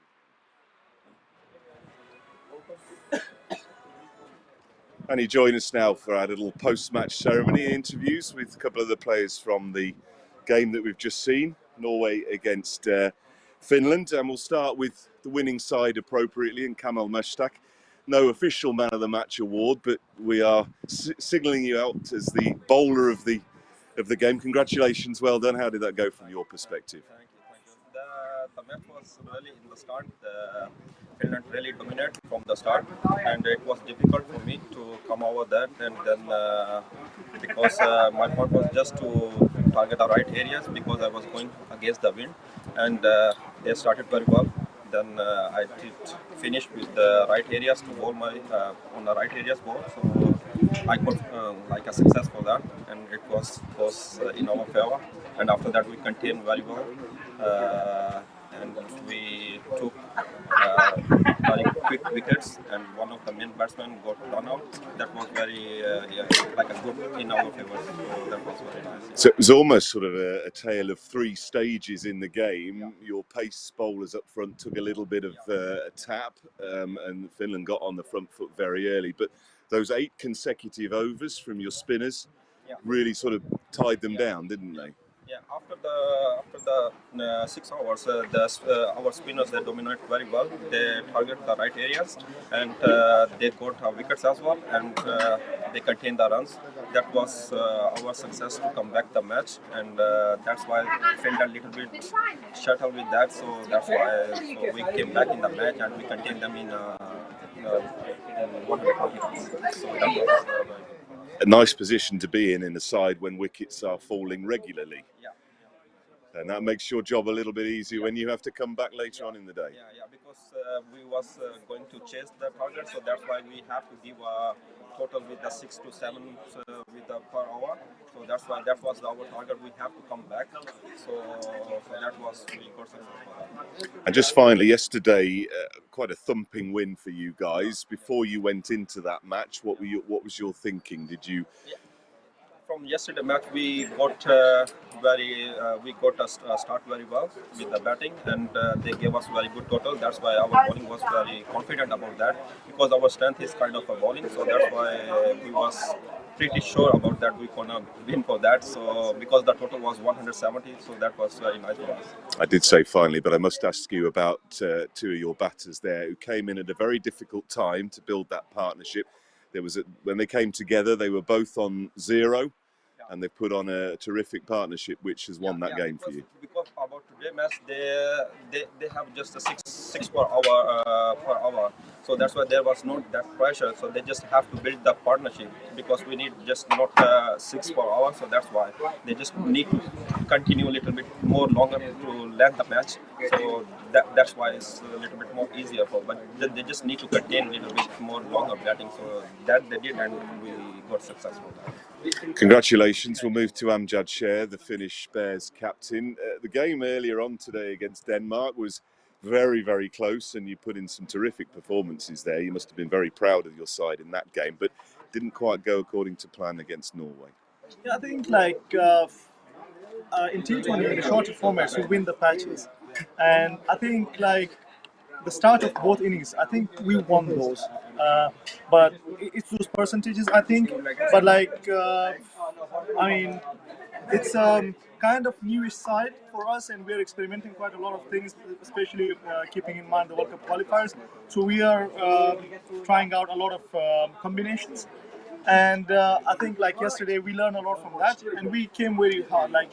So I think we know that sometimes it would work, but we are finding those balances, and I'm sure we'll find it quick, because it was criminal from that after that power play. 4 overs, 54 runs, no wicket down, and scoring 118 after that. It's criminal.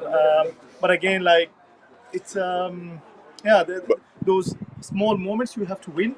The same what happened with the Danish game as well. We dropped a few catches, and at this level you can't. They will make you pay, and that's what we paid for. And you used the word criminal. Another thing that might be criminal that you're saying to your players is bat the 20 overs. Yeah. We had a very lengthy discussion after the winter season. the training season, and then especially like going with a completely new mentality, Vision 2024. I mean, we did have roles in all that, but we are settling into those roles. So we want to play attacking cricket. So no regrets kind of on that, but you have to play according to the situation as well. I mean, the way we saw Norway, I remember still like last year we were playing against them in Denmark. They were 31 for 7 down, and they stretched it to 130 still, and they won the game. And so that's how like when you play together for a long time, you know each other so well. If you look at their running between the wickets, it's amazing. Like I mean, that's something that we have to copy, bring it in our game. So like a lot of good learnings from us going into the year. Actually. Absolutely, running between the wickets, something we highlighted. The Danes did extremely well, and Norway did too. Just one final thought for you, because you're settling into the role as the captain now of the Finnish Bears, but you're taking over from a legend of the game here in Finland, Nathan Collins. He played his final game for the Bears today in that first match against Denmark. A word from, well, both of you, in fact, about Nathan Collins and his contribution to cricket in the Nordic region over the last few years. I think, I mean, when he was walking there for the thing, I played with him like so much, and it was very hard for me to talk because like I was supposed to guard him off and we just cried. I mean, that's what he means for the game, for the Finnish cricket and all that. It would be so hard to walk there without him, and it has been hard to walk without him there. So it's hard, and the unit that he built. I remember like when we started and restructured the whole unit, he had only 7 eligible players in the whole country, and like the way he built the culture, the way he contributed to the culture. Everybody chipped in and all that, but like, I mean, that guy, I don't know, there is no replacement for him. I've said it, and that jersey should retire with him. And Kamal, just finally to you, you're quite relieved to not have to face Nathan Collins today. It's about me. Yeah. The 2 years before I had been here, so yeah, they have quite involvement in the Finnish team, and they are like developing a lot of things, and the environment here, that is very like fantastic, and I really enjoyed very well. And 2 years back there was also the same when we played the ICC tournament. There was amazing everything, and we got last year we got also we against in the Nordic Cup, and there was a lot of new things, and they tried a lot of different combinations. That is like a developing process for them. And one day they will definitely to come, and it's not easy for us. The last Nordic Cup also we got, like as he mentioned before, that we got 30 and 7 with the 7 wickets, and then we just come out of that situation. Okay. So that shows that they are developing a lot, and there is a lot of hard working going on back. So they just need a time, little bit, and after that all rewards and results come out. So I think it's a very positive thing for the Finland cricket. Yeah. Very good. Well, thank you both for your time after the match. Commiserations and congratulations. But we've enjoyed some terrific cricket in the sun here in Finland, which is a winner on all counts. So congratulations. Well done, both of you.